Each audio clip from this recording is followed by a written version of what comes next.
साथियों, आप सभी का इस प्लेटफॉर्म पर स्वागत है। इस वीडियो में हम लोग जो है घटनाचक्र पब्लिकेशन की जो पूर्वालोकन पुस्तक के तहत इतिहास, भारतीय इतिहास का जो पूर्वालोकन है, उस पूर्वालोकन की पुस्तक को हम लोग जो है यहाँ पर अध्यायवार कवर करेंगे या सेक्शन वाइज कवर करेंगे। और इस वीडियो में जो ये पहला वीडियो है, इस वीडियो में हम लोग जो है प्राचीन भारत के इतिहास के तहत 3 सेक्शन को यहाँ पर कवर करेंगे: पाषाण काल, सैंधव सभ्यता एवं संस्कृति और वैदिक काल। इन 3 सेक्शन में जो भी आपके सिविल सेवा की परीक्षाओं में, चाहे वो संघ लोक सेवा की परीक्षा हो या राज्य स्तरीय जो लोक सेवा आयोग की परीक्षा होती है, उन परीक्षाओं में जो भी इन 3 सेक्शन से प्रश्न पूछे गए हैं, उन प्रश्नों को हम लोग इस वीडियो के तहत देखेंगे। और आगे बढ़ने से पहले यदि आपको इस पुस्तक का पीडीएफ चाहिए तो पीडीएफ का जो लिंक है वो डिस्क्रिप्शन बॉक्स में इसका लिंक दे दिया जाएगा। वहाँ से जा करके आप जो है घटनाचक्र का मोबाइल ऐप डाउनलोड करके उस ऐप पर आप इस पीडीएफ को फ्री में पढ़ सकते हैं, देख सकते हैं।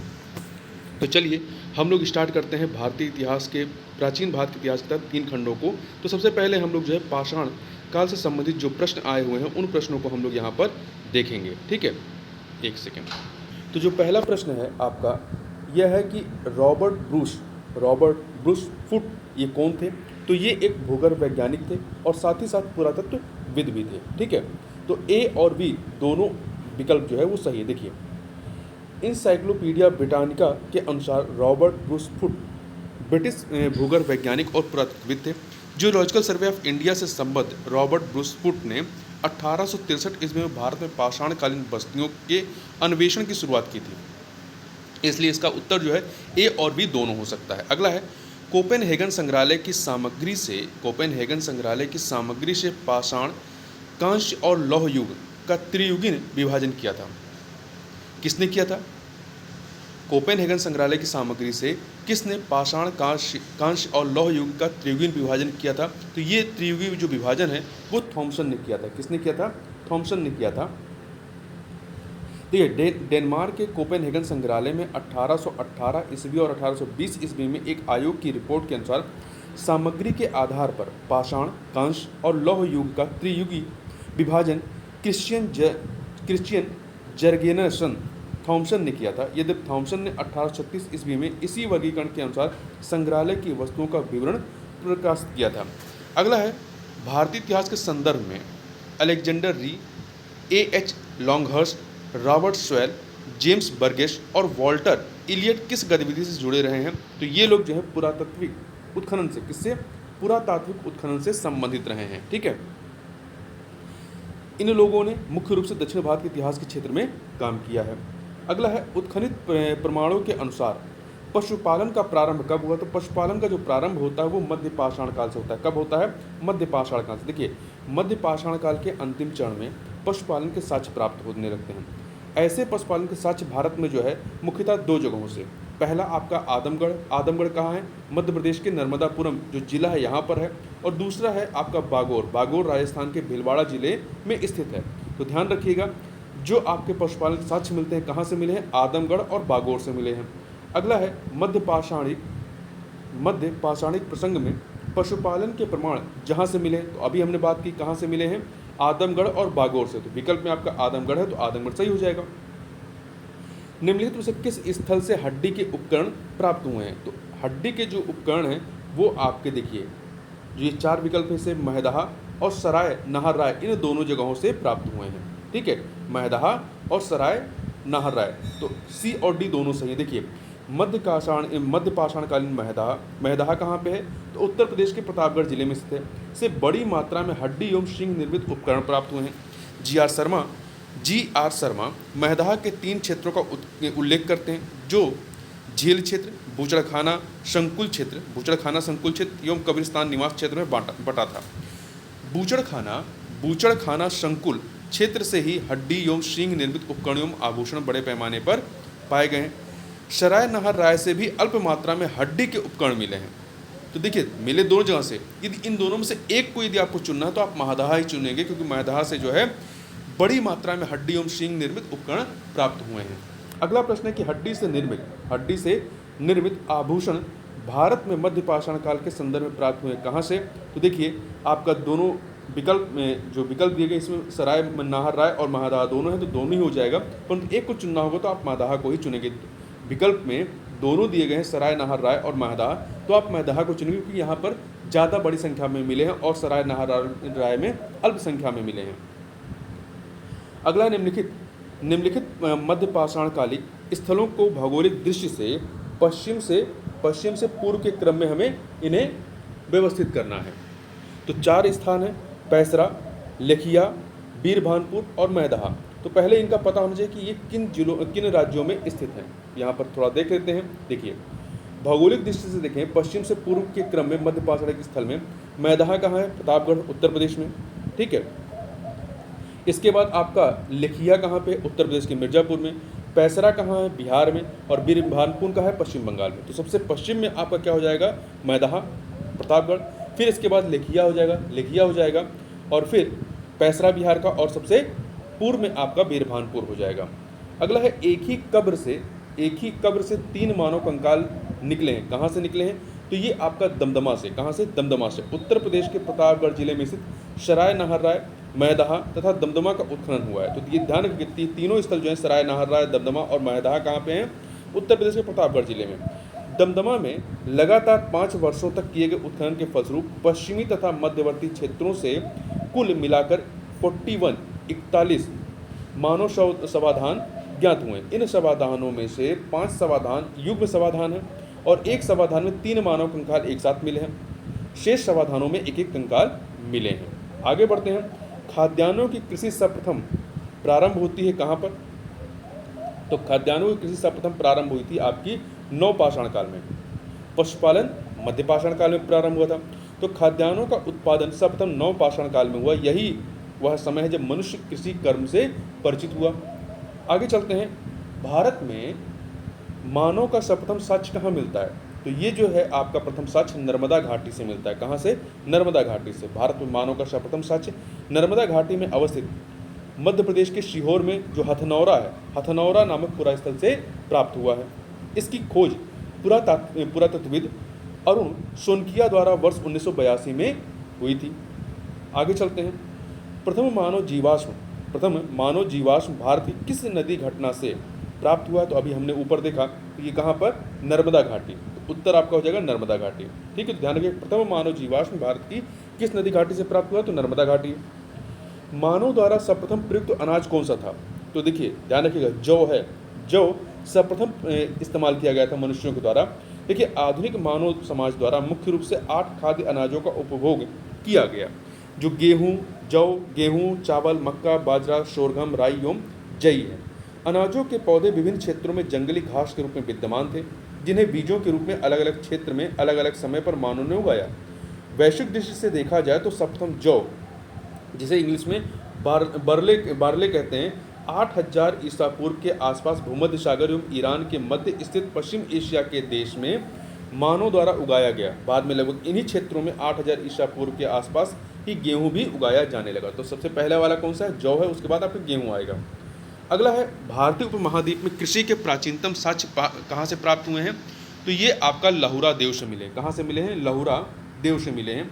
तो आपका बी ऑप्शन। देखिए, नवीनतम खोजों के आधार पर भारतीय उपमहाद्वीप की बात हो रही है, में प्राचीनतम कृषि साक्ष्य वाला स्थल उत्तर प्रदेश के संत कबीर नगर जिले में स्थित लहुरा देव। तो ध्यान रखिए, लहुरा देव कहाँ पे? संत कबीर नगर जिले में है। लहुरा देव से मिला। यहाँ से 9000 ईसा पूर्व से लेकर के 7000 ईसा पूर्व तक के बीच चावल के साक्ष्य प्राप्त हुए हैं। उल्लेखनीय कि इस नवीनतम खोज के पूर्व भारतीय उपमहाद्वीप का प्राचीनतम कृषि साक्ष्य वाला स्थल जो है वो मेहरगढ़ कहाँ है? पाकिस्तान के बलूचिस्तान में है।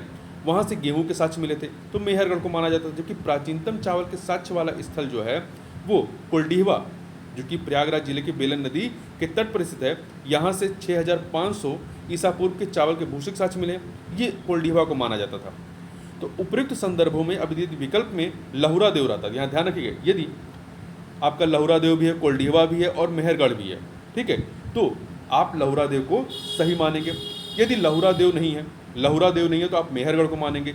यदि लहुरा देव और मेहरगढ़ दोनों नहीं है तो आप कुलडीहवा को मानेंगे। ठीक, आगे चलते हैं। भारतीय उपमहाद्वीप में कृषि के प्राचीनतम साक्ष्य कहाँ से मिले हैं? तो देखिए, इस विकल्प में आपका लहुरा देव नहीं है, चारों में आपका लहुरा देव नहीं है। दूसरे नंबर पर मेहरगढ़ था, तीसरे पे आपका जो था वो कुलडीहवा था। तो पहला आपका लहुरा देव नहीं है तो मेहरगढ़ है, इसलिए आप मेहरगढ़ को मान लेंगे। भारतीय उपमहाद्वीप में कृषि के प्राचीनतम साक्ष्य कहाँ से प्राप्त हुए हैं? लोथल, हड़प्पा, मेहरगढ़, मुंडीगाग। तो क्या हो जाएगा आपका? मेहरगढ़ हो जाएगा। तो याद रखिएगा, इस तीनों नाम याद रखिएगा। लहुरा देव नहीं है तो मेहरगढ़, मेहरगढ़ नहीं है तो कोल्डीवा। ठीक है। नवपाषाण युग में भारतीय उपमहाद्वीप के उत्तर पश्चिमी क्षेत्र में, नवपाषाण युग में भारतीय उपमहाद्वीप के उत्तर पश्चिमी क्षेत्र में निम्नलिखित में से किस स्थान पर कृषि के अभ्युदय के प्रारंभिक प्रमाण प्राप्त हुए हैं? तो कहाँ से प्राप्त हुए हैं? मेहरगढ़ से। ठीक है। कृषि के साक्ष्य कहाँ से मिले? सबसे पहले मेहरगढ़ से मिले हैं, क्योंकि इसमें आपका लहुरा देव और लहुरा देव नहीं दिया गया है। अगला है, आज भारत में पशुपालन एवं कृषि के प्राचीनतम साक्ष्य प्राप्त होते हैं कहाँ से? तो ये मेहरगढ़ से। कृषि एवं पशुपालन के ये आपके मेहरगढ़ से मिले हैं। ठीक है। उत्तर प्रदेश की सांस्कृतिक विरासत के संदर्भ में निम्नलिखित कथनों में से कौन सा या से कथन सही है? दो कथन दिए गए हैं। पहला, इस प्रदेश के अनेक उत्खननित पुरास्थलों से वैश्विक संदर्भ में कृषि के प्राचीनतम प्रमाण प्राप्त हुए हैं। सही है। ठीक है। कोल्डीवा से मिले हैं, लहुरा देव, ये दोनों ही उत्तर प्रदेश में हैं। दूसरा, प्राचीनतम प्राप्त कृषि अन्न जो है जौ और धान है, ये भी सही है आपका। दो के दोनों कथन यहाँ पर क्या है? वो सही है। उत्तर प्रदेश प्रागैतिहासिक काल से ही समृद्ध सांस्कृतिक विरासत का धनी रहा है। ध्यातव्य है कि प्रदेश की बेलन नदी घाटी क्षेत्र में स्थित कोल्डीवा को लंबे समय तक विश्व में धान की खेती का प्राचीनतम साक्ष्य प्रमाण माना जाता रहा है। इसी तरह वर्तमान में धान की खेती का प्राचीनतम प्रमाण प्रस्तुत करने वाला लहुरा देव भी उत्तर प्रदेश के संत कबीर नगर जिले का भाग है। और उत्तर प्रदेश के अनेक उत्खनित स्थलों से प्राप्त प्राचीनतम कृषि अन्न जो है जौ और धान के साक्ष्य मेहरगढ़ एवं अन्न जौ एवं धान के साक्ष्य मेहरगढ़ एवं धान के साक्ष्य कोल्डीवा से प्राप्त हुए हैं। आगे चलते हैं। उस स्थल का नाम बताइए जहाँ से प्राचीनतम स्थायी जीवन के प्रमाण मिले। स्थायी जीवन के तो ये कहाँ से मिले? मेहरगढ़ से। कृषि के साक्ष्य मिले ना यहाँ से, मेहरगढ़। देखिए, दिए गए विकल्पों में प्राचीनतम स्थायी जीवन के प्रमाण सर्वप्रथम बलूचिस्तान के कच्ची मैदान स्थित मेहरगढ़ से मिले हैं, जिसकी प्रमाणित तिथि लगभग 7वीं शताब्दी ईसा पूर्व 7000 ईसा पूर्व है। जबकि किले गुल मोहम्मद, जो किले गुल मोहम्मद है एवं कालीबंगा की प्राचीनतम तिथि, किले गुल मोहम्मद की प्राचीनतम तिथि 4000 ईसा पूर्व है और कालीबंगा की 3500 ईसा पूर्व है। आगे चलते हैं। निम्नलिखित में से किन स्थानों से मध्य पाषाण काल में पशुपालन के प्रमाण मिले हैं? पशुपालन के तो ये बागौर से मिले हैं। कहाँ से मिले हैं? बागौर से मिले हैं। देखिए, मध्य पाषाण काल से पशुपालन के साक्ष्य प्राप्त होने लगते हैं। पशुपालन के प्रारंभिक साक्ष्य मध्य प्रदेश के नर्मदापुरम के निकट आदमगढ़ पुरस्थित तथा राजस्थान के भीलवाड़ा जिले में स्थित बागौर। तो ये दोनों नाम याद रखिएगा, आदमगढ़ और बागौर से जो है पशुपालन के साक्ष्य मिलते हैं आपके। निम्नलिखित में से किसको चालकोलिथिक युग भी कहा जाता है? चालकोलिथिक युग जो है आपका ताम्रपाषाण युग को कहा जाता है। ठीक है। चालकोलिथिक या कैल्कोलिथिक युग भी कहते हैं आपका ताम्रपाषाण युग को। अगला है आहड़ सभ्यता के बारे में। आहड़ सभ्यता के बारे में निम्न कथनों पर विचार कीजिए। आपके पास 4 कथन दिए गए हैं, बताना है इनमें से कौन से सही हैं। पहला, आहड़वासी तांबा गलाना जानते थे, ये कथन सही है। ये लोग चावल से परिचित नहीं थे, बिल्कुल परिचित थे, तो इसलिए गलत हो गया। तीसरा, धातु का काम आहड़वासियों की अर्थव्यवस्था का एक साधन था, सही है। यहाँ से काले लाल रंग के मृदभांड मिले हैं जिन पर सामान्यतः सफ़ेद रंग से ज्यामितीय आकृतियाँ उकेरी गई हैं, तो ये भी सही है। तो पहला तीसरा चौथा सही है, दूसरा गलत है, इसलिए आपका ए ऑप्शन यहाँ पर सही हो जाएगा। आगे चलते हैं। अगला है, थोड़ा सा इसकी व्याख्या देखते हैं। देखिए, आहड़ जो है दक्षिण पूर्वी राजस्थान में स्थित एक प्रमुख ताम्रपाषाणिक संस्कृत स्थल है। आहड़ संस्कृत के लोग मूलतः कृषक एवं पशुपालक थे। वे गेहूं, जौ तथा चावल से परिचित थे। आहड़ तो चावल से परिचित थे, वहाँ कहा गया है चावल से परिचित नहीं थे। तो आहड़ का एक अन्य नाम ताम्बवती तांबा वाला स्थान भी मिलता है, जिससे सूचित होता है कि यहाँ तांबा बहुतायत में उपलब्ध था। यहाँ के निवासी तांबा या तांबे को गलाकर मनचाही वस्तुएं तैयार करते थे। धातु का काम आहड़वासियों की अर्थव्यवस्था के प्रमुख साधन था। यहाँ से काले लाल रंग के मृदभांड की प्राप्ति हुई है जिन पर सामान्यतः सफ़ेद रंग से ज्यामितीय आकृतियाँ उकेरी गई हैं। अगला है, निम्न में से किस एक पुरास्थल से पाषाण संस्कृति से लेकर हड़प्पा सभ्यता तक के सांस्कृतिक अवशेष प्राप्त होते हैं? हड़प्पा से लेकर के पुरास्थल से पाषाण संस्कृति से लेकर के हड़प्पा सभ्यता तक के, तो ये आपका मेहरगढ़ से मिलता है। मेहरगढ़ कहाँ पे है? ये आपका पाकिस्तान के बलूचिस्तान में स्थित है। यहाँ पर पाषाण संस्कृति से लेकर हड़प्पा सभ्यता तक के सांस्कृतिक अवशेष जो हैं वो प्राप्त होते हैं। अगला है आपका नवदा टोली का उत्खनन किसने किया था? नवदा टोली जो स्थल है इसका उत्खनन का कार्य एच.डी. संकालिया ने किया था। किसने? एच.डी. संकालिया ने। नवदा टोली है कहाँ पे? मध्य प्रदेश में। तो नवदा टोली का उत्खनन डेक्कन कॉलेज पूना के प्रोफेसर एच.डी. संकलिया ने कराया था। यह स्थल इस महाद्वीप का सबसे विस्तृत उत्खनित ताम्रपाषाण एक स्थल है जिसकी तिथि लगभग ईसा पूर्व 1500 से 1300 के मध्य निर्धारित की गई है। अगला प्रश्न, नवदा टोली किस राज्य में अवस्थित है? अभी हमने देखा कहाँ पर है, मध्य प्रदेश में है। अगला है, बृहद पाषाण स्मारकों की पहचान की गई है किस रूप में? बृहद पाषाण स्मारकों की पहचान मृतक को दफनाने के स्थान के रूप में की गई है।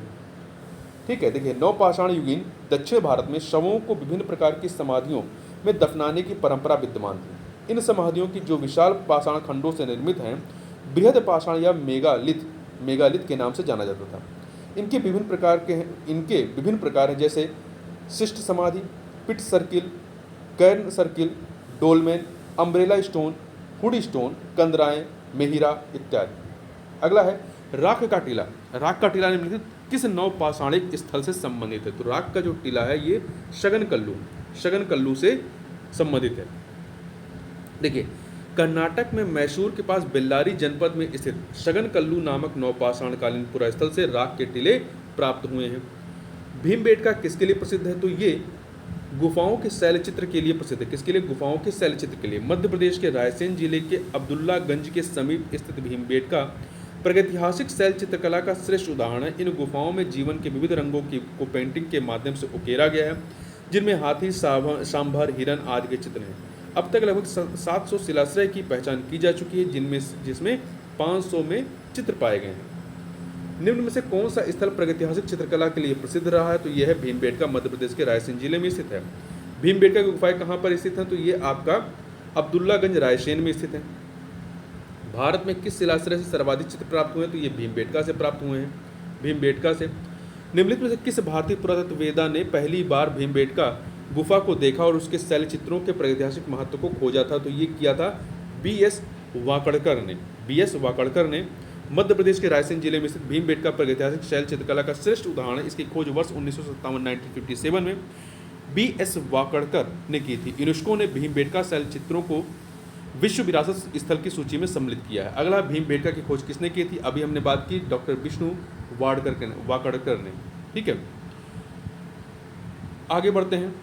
गौरिक मृदभांड पात्र OCP का नामकरण हुआ था हस्तिनापुर में। गंगा यमुना दोआब की सांस्कृतिक परंपरा संभवतः उस संस्कृति के साथ शुरू होती है जिससे अपने अत्यंत विशिष्ट मृदभांड के नमूने के कारण गौरिक मृदभांड OCP कहा गया। इन मृदभांड परंपरा के पात्र सर्वप्रथम हस्तिनापुर की खुदाई के दौरान प्रकाश में आए। वर्ष 1950 से 52 के दौरान हस्तिनापुर नामक पुरास्थल की खुदाई BB लाल के निर्देशन में हुई थी।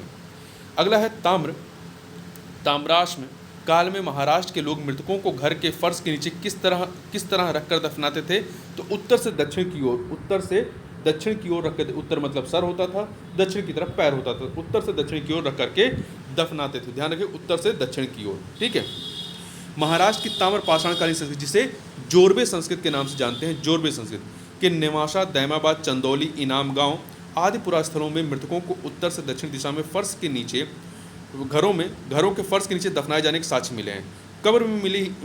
कब्र में मिट्टी की हड्डियां और तांबे की कुछ वस्तुएं भी रखी जाती थीं। निम्नलिखित में से किस स्थल से मानव कंकाल साथ कुत्ते का कंकाल भी शवाधान से प्राप्त हुआ? तो ये आपका बुर्जहोम, जम्मू कश्मीर में श्रीनगर के निकट स्थित बुर्जहोम से नवपाषाणिक अवस्था में मानव कंकाल साथ कुत्ते का कंकाल भी शवाधान से प्राप्त हुआ है। देखिए यहाँ पर गर्तावास या गड्ढे वाले घर जो है यहाँ की प्रमुख विशेषता रही है बुर्जहोम की। निम्नलिखित में से किस स्थान पर मानव के साथ कुत्ते को दफनाए जाने के साक्ष्य मिले हैं? तो बुर्जहोम। गर्त आवास के साक्ष्य कहाँ से मिले हैं? बुर्जहोम से। निम्न का मिलान करना है।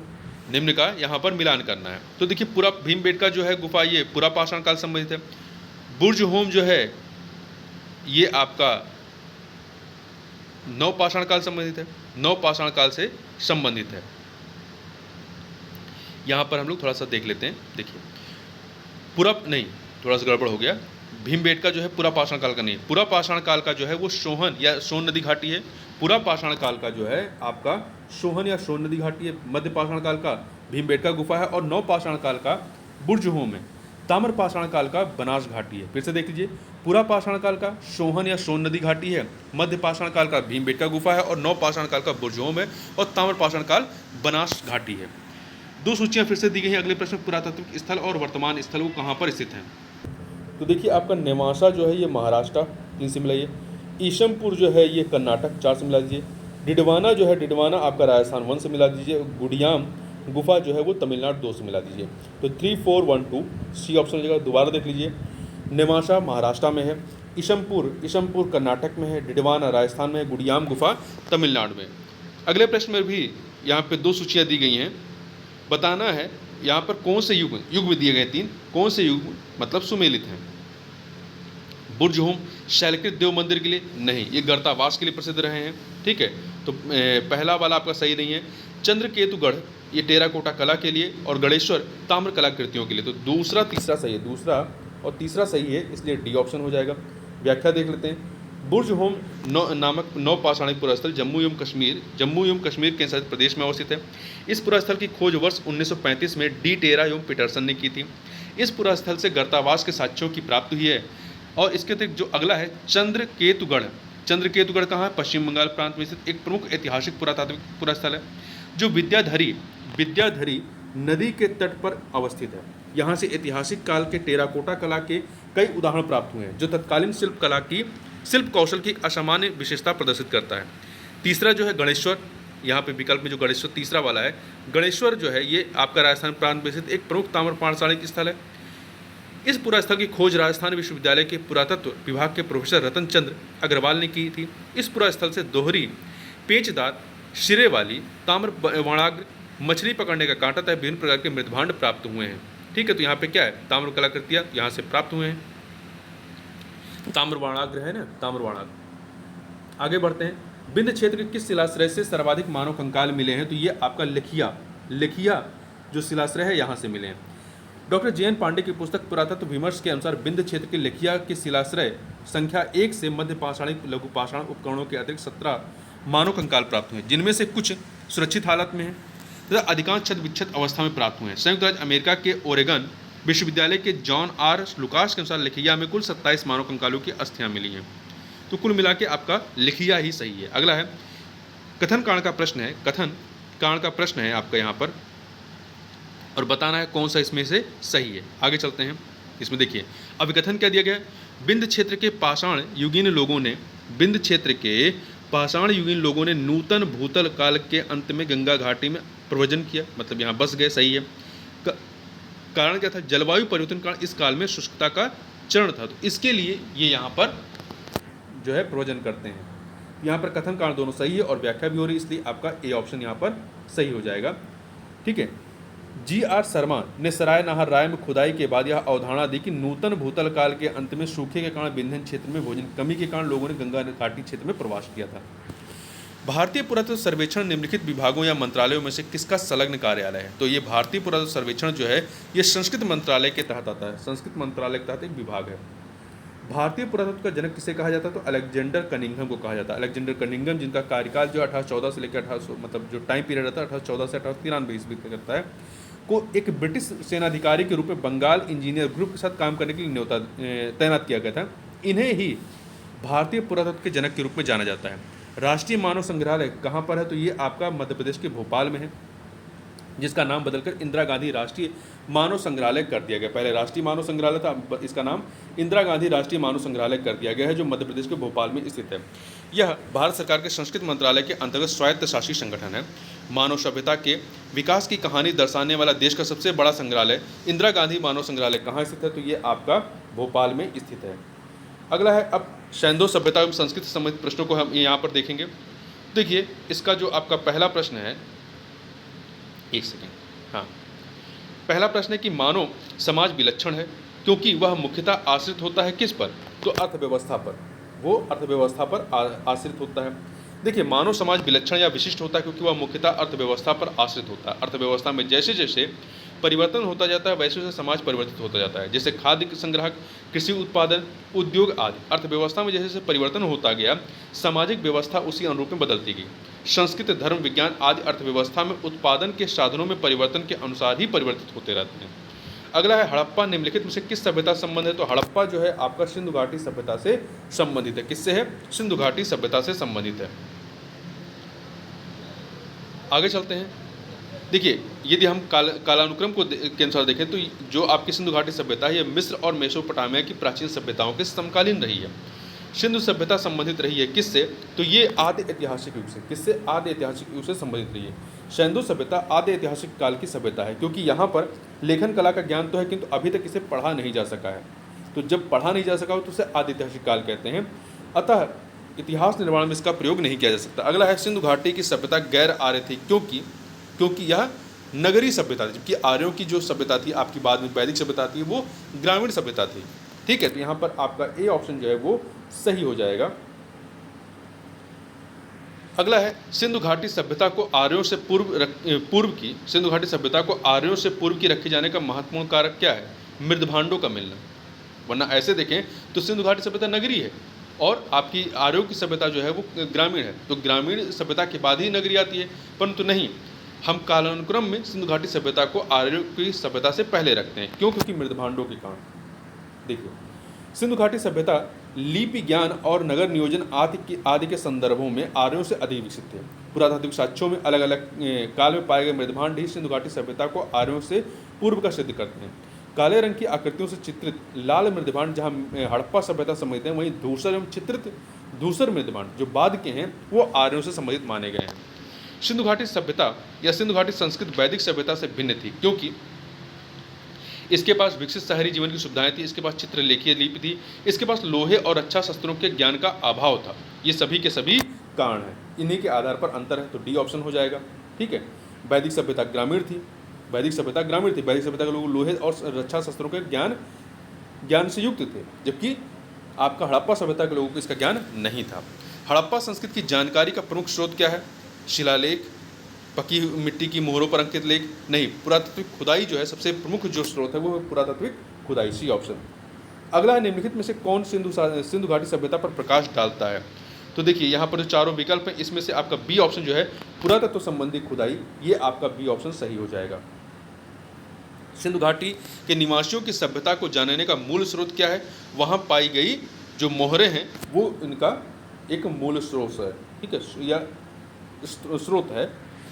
हड़प्पा सभ्यता की उत्पत्ति के संदर्भ में निम्नलिखित में से कौन सा जोड़ा जो है वो सही नहीं है? देखिए, पहला एम रफीक मुगल इन्होंने क्या कहा? हड़प्पा सभ्यता ने मेसोपोटामिया सभ्यता से प्रेरणा ली। नहीं, ये गलत है। एम रफीक मुगल का ये मानना नहीं था। ठीक है, ये इनका मानना नहीं था। देखिए, यहाँ पर देखिए, एम रफीक मुगल का मानना है कि हड़प्पा सभ्यता का विकास रावी नदी क्षेत्र में हड़प्पा में हुआ। इन्होंने इस पुरानी मान्यता खंडन किया कि हड़प्पा सभ्यता ने मेसोपोटामिया सभ्यता से प्रेरणा ली। ये जो मान्यता थी इसका इन्होंने खंडन किया था, ना कि इसे कह सकते हैं इसको माना था। यहाँ पर ए वाला जोड़ा सही नहीं है। ई जे एच मैके इनका मानना था कि सुमेर से लोगों का पलायन हुआ है। मार्टिमर व्हीलर इनका मानना था पश्चिम एशिया से सभ्यता के विचार का प्रवसन हुआ है।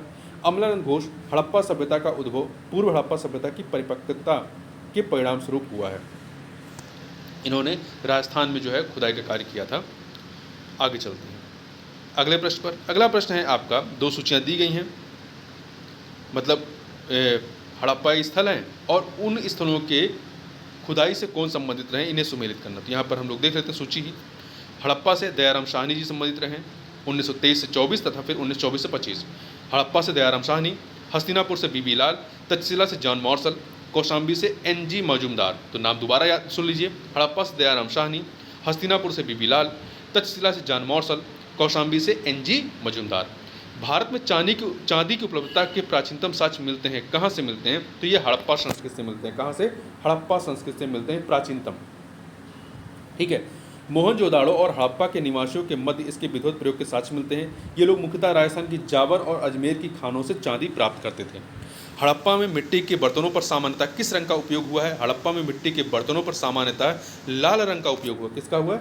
लाल रंग का उपयोग हुआ है। ठीक है, देखिए प्रारंभिक हड़प्पा सभ्यता में पैर से चालित चौक का प्रयोग, जिसपे बर्तन बनाए जाते हैं, चौक का प्रयोग किया जाता था। सभ्यता की परिपक्व अवस्था में हाथ से चलित चाकू का प्रयोग किया जाने लगा। डिजाइन के आधार पर इन बर्तनों की दो श्रेणियां थी, एक तो बिना डिजाइन वाले मृदभांड की तथा दूसरे चित्रित मृदभांड की। मृदभांडों को बनाने वाली मिट्टी में रेत का मिश्रण किया जाता था, जिनको पकाने पर यह हल्के भूरे लाल रंग का रूप ग्रहण कर लेती थी। इन मृदभांडों के ऊपरी हिस्सों में लाल रंग की पुताई कर दी जाती थी तथा निचले हिस्से में काले रंग की विभिन्न प्रकार की चित्रकारी की जाती थी। मूर्ति पूजा का आरंभ कब से माना जाता है? इसे जो है पूर्व आर्य, प्री आर्यन समय से माना जाता है। ठीक है, सैंधव सभ्यता में मूर्ति पूजा प्रचलित थी। इसके उदाहरण अनेक सैंधव पुरास्थलों से प्राप्त मातृ देवी की मूर्तियां तथा मोहरों पर प्राप्त चित्र हैं। अगला है, निम्नलिखित पशुओं में से किस एक का हड़प्पा संस्कृत में पाई मोहरों और टेराकोटा कलाकृतियों में निरूपण नहीं हुआ है? हाथी का हुआ है, बाघ का हुआ है, गैंडा का हुआ, परंतु गाय का निरूपण नहीं मिलता है। गाय आपका वैदिक काल में आता है। ठीक है, अगला है, निम्नलिखित में से कौन सा एक हड़प्पा स्थल नहीं है? चंदहुदड़ो, कोटदीजी, देसलपुर ये हैं, परंतु सोहगौरा जो है, सोहगौरा ये आपका हड़प्पा स्थल नहीं है। सोहगौरा उत्तर प्रदेश के गोरखपुर में राप्ती नदी के किनारे स्थित एक गांव है। यहाँ से मौर्यकालीन ताम्रपत्र अभिलेख मिला है, जिसमें यहाँ अन्नागार होने का विवरण मिलता है। चंदहुदड़ो, कोटदीजी और देसलपुर तीनों हड़प्पा सभ्यता से जुड़े हुए नगर थे। चंदहुदड़ो और कोटदीजी जो है वर्तमान पाकिस्तान के सिंध प्रांत में, और देसलपुर जो है गुजरात राज्य के कच्छ में स्थित है। आगे चलते हैं। अगला प्रश्न है आपका, यहाँ पे दो सूचियाँ हैं, प्राचीन स्थल और पुरातत्वीय खोज, मतलब वहाँ पे क्या मिला है। तो देखिए यहाँ पे देखिए, लोथल क्या था? गोदीवाड़ा या कह सकते हैं बंदरगाह, तो 2 से मिला दीजिए। कालीबंगा से जुता हुआ खेत मिला है, 1 से मिलाइए। धौलावीरा से हड़प्पन लीप के बड़े आकार के 10 चिन्हों वाला शिलालेख, हड़प्पन लीप के बड़े आकार के 10 चिन्हों वाला शिलालेख मिला धौलावीरा से, 4 से मिले। बनवाली हरियाणा में है, पक्की मिट्टी की बनी हल्की प्रतिकृति मिली है यहाँ पर, तो 3 से मिला दीजिए। तो 2143 बी ऑप्शन। तो देखिए आपका खंबात की खाड़ी के निकट स्थित लोथल से गोदीबाड़ा के साक्ष्य मिले हैं। राजस्थान के हनुमानगढ़ जिले में गग्गर नदी के किनारे से कालीबंगा से जुते हुए खेत के साक्ष्य मिले हैं। गुजरात के धौलागिरी से हड़प्पा लीप के बड़े आकार के 10 चिन्हों वाला एक शिलालेख मिला है। हरियाणा के फतेहाबाद जिले में स्थित बनवाली से पक्की मिट्टी की बनी हुई हल्की प्रतिकृति मिली है। एक जुते हुए खेत की खोज कहाँ हुई है? तो कालीबंगा, अभी हमने देखा ना यहाँ पर कालीबंगा, राजस्थान के गग्गर नदी किनारे से कालीबंगा से, तो बी ऑप्शन हो जाएगा। निम्न से किस हड़प्पन नगर में जुते हुए खेतों के निशान मिले हैं? कहाँ से? कालीबंगा, राजस्थान के कालीबंगा से। फिर से सुमिलित करिए। देखिए हड़प्पा से क्या मिला है? हड़प्पा से समाधान R37 से मिला दीजिए। लोथल से गोदीवाड़ा, गोदी। कालीबंगा से आपका क्या मिला है? यहाँ से आपका जुता हुआ खेत मिला है, राजस्थान के कालीबंगा से। 4 मोहनजोदड़ो से नर्तकी की मूर्ति, 3। तो 1243 डी ऑप्शन।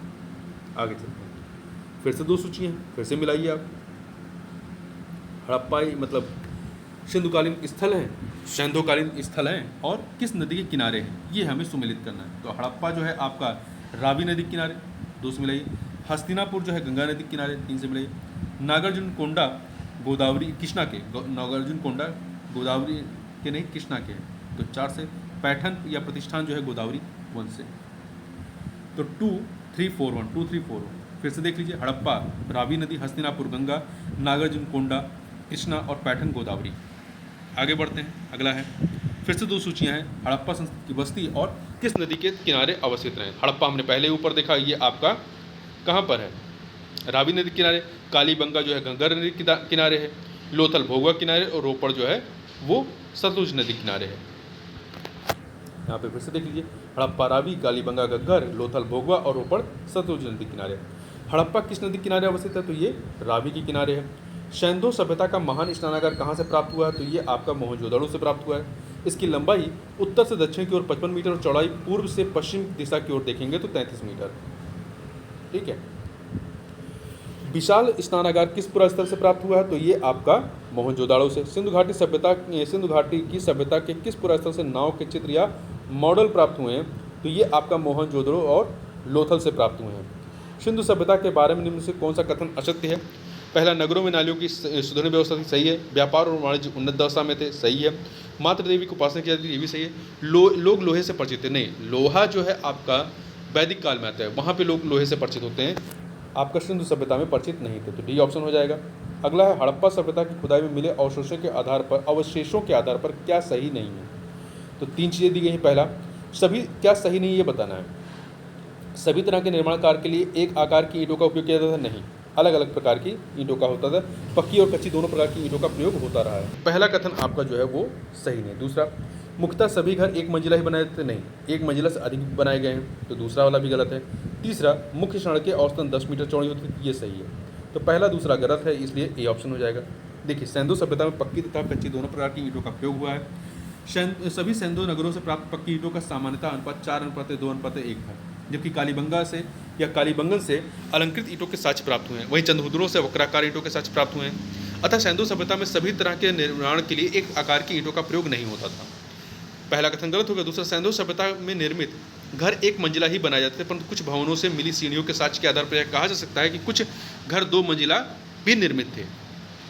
तीसरा कथन, सिंधु सभ्यता से प्राप्त मुख्य सड़कों की औसतन चौड़ाई लगभग 10 मीटर होती थी।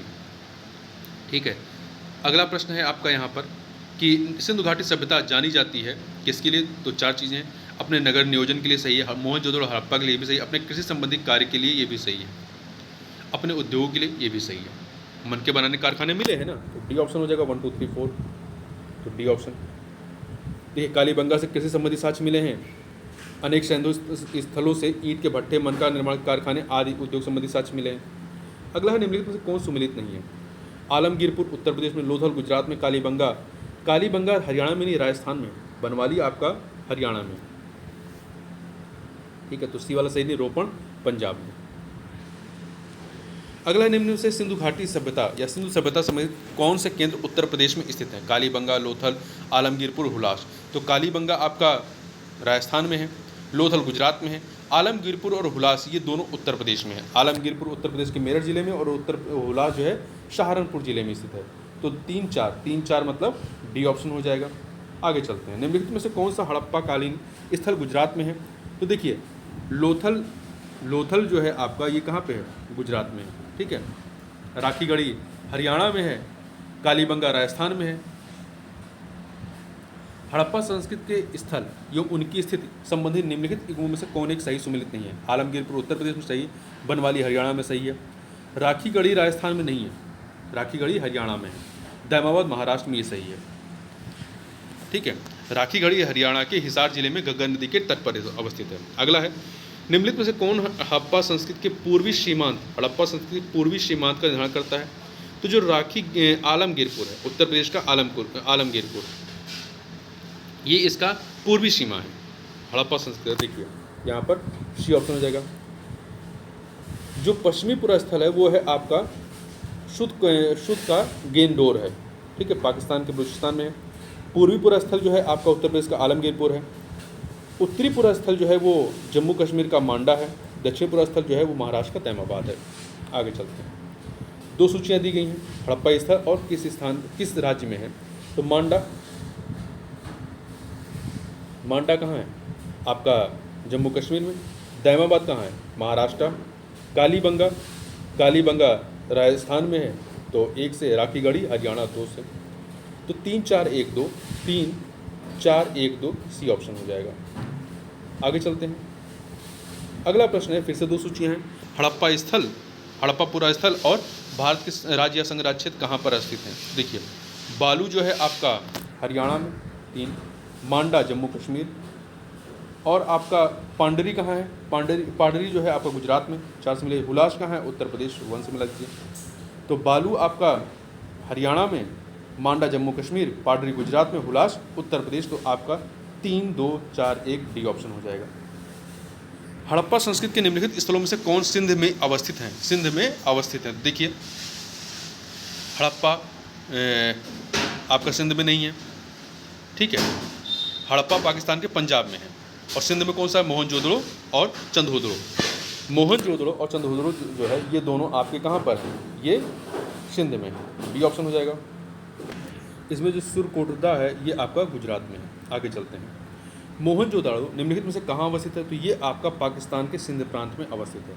चंदहोदड़ो के उत्खनन का निर्देशन किसने किया था? तो ये किया था आपका J.H. मैके ने। J.H. मैके ने किया था। मोहनजोदड़ो से लगभग 130 किलोमीटर दक्षिण में स्थित चंदहोदड़ो की खोज सर्वप्रथम वर्ष 1931 में N.G. मजूमदार ने किया था। वर्ष 1935-36 में मैके ने यहाँ उत्खनन करवाया था। अगला है सिंधु घाटी सभ्यता का कौन सा स्थान अब पाकिस्तान में है? तो ये है आपका हड़प्पा। हड़प्पा के अवशेष आधुनिक पाकिस्तान के पंजाब प्रांत के साहिवाल जिले में स्थित है। यह स्थल रावी नदी के तट पर स्थित था, जबकि कालीबंगा राजस्थान के हनुमानगढ़ जिले में, लोथल गुजरात प्रांत के अहमदाबाद जिले में और आलमगीरपुर उत्तर प्रदेश के मेरठ जिले में अवस्थित है। रंगपुर, जहां हड़प्पा की समकालीन सभ्यता थी, ये कहाँ पर है? तो रंगपुर सौराष्ट्र में है। रंगपुर गुजरात के सौराष्ट्र क्षेत्र में स्थित है। यहाँ से प्राक हड़प्पा और उत्तर हड़प्पाकालीन सभ्यता के साक्ष्य मिले हैं। अगला है दधेरी, एक परवर्ती हड़प्पी पुरा स्थल है। दधेरी एक परवर्ती हड़प्पी पुरा स्थल है। कहाँ का? तो दधेरी आपका पंजाब में है। पंजाब, बी ऑप्शन हो जाएगा, पंजाब। ठीक है। दधेरी या कोटला दधेरी एक परवर्ती हड़प्पाई पुरा स्थल है जो भारत के पंजाब प्रांत के फतेहगढ़ साहिब जिले में गोविंदगढ़ के पास स्थित है। सिंधु सभ्यता का कौन सा स्थान भारत में स्थित है? सिंधु सभ्यता का कौन सा स्थान भारत में स्थित है? तो आपका लोथल। लोथल कहाँ है? गुजरात में। हड़प्पा पंजाब में है, मोहनजोदड़ो सिंध प्रांत में है। मतलब वह जो है पंजाब कहाँ का? पाकिस्तान का। अगला है वह हड़प्पई नगर जिसका प्रतिनिधित्व लोथल का पुरातत्व स्थल करता है, किस नदी पर स्थित है? तो ये भोगवा नदी पर स्थित है। ये गुजरात के अहमदाबाद जिले में स्थित है। अगला है हड़प्पा सभ्यता स्थल लोथल स्थित है। कहाँ पर? ये गुजरात में है। सिंधु घाटी सभ्यता का पत्तन नगर कौन सा है? लोथल। निम्नलिखित में से कौन सा एक हड़प्पा का बंदरगाह है? लोथल। सिंधु घाटी सभ्यता की सबसे महत्वपूर्ण विशेषता क्या है? पक्की ईंट से बनी इमारत, प्रथम असली मेहराब, पूजा स्थल, कला और वास्तुकला। उपयुक्त में से कोई नहीं। यहाँ पे डी ऑप्शन जो है आपका वो सही हो जाएगा। क्यों?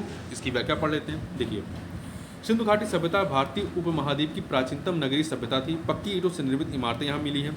सुनियोजित वास्तुकला है। उन्नत व्यापार व वाणिज्य जैसी इस सभ्यता की प्रमुख विशेषताएं थी। ध्यातव्य है कि मेसोपोटामिया में मिस्र आदि प्राचीन सभ्यताओं की भांति हड़प्पा सभ्यता में पूजा स्थलों की स्पष्ट साक्ष्य नहीं मिले। इसी प्रकार भारत में प्रथम असली मेहराब का उदाहरण बलवन के मकबरे में दिखता है। ठीक है। तो कला और वास्तुकला है, पक्की ईंटों से बनी इमारत, मतलब उपयुक्त में से एक से अधिक, तो इसलिए ई ऑप्शन हो जाएगा। अगला है निम्नलिखित में से किस सिंधु घाटी सभ्यता पर हल की खोज संबंधित टेराकोटा की प्रतिकृति मिली है? तो ये कहाँ पे मिली है? तो देखिए, ये प्रतिकृति आपकी बनवाली में मिली है, बनवाली हरियाणा में है, और राजस्थान के कालीबंगन में भी मिली है। तो दो जगह पे मिली है, बनवाली हरियाणा और कालीबंगन राजस्थान। नामक सिंधु घाटी सभ्यता से हल की खोज से संबंधित टेराकोटा की प्रतिकृति प्राप्त हुई है। तो यहाँ पर आपका बी और डी दोनों ही जो है वो सही है। ठीक है, इसलिए यहाँ पर कोई भी विकल्प नहीं माना गया है। आर्कोलॉजिकल सर्वे ऑफ इंडिया के अनुसार कालीबंगन नामक स्थल के आरंभिक चरण से जुते हुए खेत के साथ साथ टेराकोटा हल की प्राप्ति है। इसके अतिरिक्त हरियाणा के फतेहाबाद जिले में स्थित बनवाली नामक पुरस्थल से भी टेराकोटा हल की प्राप्ति हुई है। आगे बढ़ते हैं। निम्नलिखित में से या निम्न में से किस हड़प्पाकालीन स्थल से हल का टेराकोटा प्राप्त हुआ है? तो कहाँ से मिला है? बनवाली और कालीबंगन। तो बनवाली और कालीबंगा दोनों ही विकल्प में है, तो ई ऑप्शन हो जाएगा एक से अधिक, बी और सी। निम्नलिखित में से कौन सा सिंधु घाटी की सभ्यता से संबंधित स्थल नहीं है? सिंधु घाटी की सभ्यता से कालीबंगन है, रोपण है, लोथल है, पाटलिपुत्र नहीं है। पाटलिपुत्र का संबंध सिंधु घाटी सभ्यता से नहीं है। भारत में हड़प्पा का बृहद स्थल कौन सा है? तो ये है आपका राखीगढ़ी हरियाणा में। देखिए, हरियाणा के हिसार जिले में अवस्थित राखीगढ़ी हड़प्पा सभ्यता का सबसे बड़ा स्थल है। मोहनजोदाड़ो, हड़प्पा और गनेवेरी वाला ये पाकिस्तान में है तथा राखीगढ़ी और धौलावीरा ये भारत में है। और ये पांचों जो हैं हड़प्पा सभ्यता के 5 बृहद स्थलों की श्रेणी में आते हैं। भारत का सबसे बड़ा हड़प्पन स्थल कौन सा है? तो राखीगढ़ी। सिंधु घाटी सभ्यता जिन नदियों के तट पर बसी थी वे नदियाँ कौन सी हैं? तो देखिए, इसमें सिंधु, चेनाब और झेलम। इसमें गंगा नदी नहीं है, तो 1 2 3 बी ऑप्शन। सिंधु घाटी के लोग विश्वास करते थे किस में? मातृ शक्ति में करते थे। देखिए, व्याख्या थोड़ा पढ़ लेते हैं। सिंधु सभ्यता की लिपि अभी तक नहीं पढ़ी जा सकी। इस कारण उन लोगों के धार्मिक विश्वास के बारे में निश्चित तौर पर कुछ नहीं कहा जा सकता। उत्खनन में प्राप्त स्त्री मूर्तियों की बहुलता से मातृशक्ति की उपासना का अनुमान लगाया जाता है। पुरुष आकृतियों से शिव की पूजा अनुमानित होती है। अग्निकुंड या यज्ञ वेदिकाएं भी प्राप्त हुई हैं। मृतकों के साथ दैनिक उपयोग की वस्तुओं के दफनाने से आत्मा में विश्वास का भी अनुमान लगाया जाता है। फिर भी कई विद्वान इन्हें मुख्यतः मातृशक्ति का उपासक मानते हैं, लेकिन निश्चित तौर पर इस प्रश्न का उत्तर नहीं दिया जा सकता। मतलब चार की चारों चीज़ें मैच कर रही हैं, तो यहाँ पे यदि एक को मानना हो तो आप डी को मानेंगे। सिंधु घाटी के लोग पूजा करते थे किसकी? ये पशुपत की पूजा करने के साक्ष्य मिले हैं, ये ऑप्शन। मोहनजोदड़ो एवं हड़प्पा की पुरातत्व खुदाई के प्रभारी कौन थे? तो ये थे आपके सर जॉन मार्शल। भारतीय पुरातत्व सर्वेक्षण विभाग के महानिदेशक सर जॉन मार्शल के निर्देश पर वर्ष 1921 में दयाराम साहनी ने हड़प्पा तथा वर्ष 1922 में रखालदास बनर्जी ने मोहनजोदड़ो का उत्खनन प्रारंभ कराया था। हड़प्पा के टीले के विषय में सर्वप्रथम जानकारी चार्ल्स मेसन ने 1826 में दिया था। सिंधु घाटी सभ्यता की खोज निकालने में जिन दो भारतीयों का नाम जुड़ा है वो कौन है? रखालदास बनर्जी और दयाराम साहनी, ए ऑप्शन।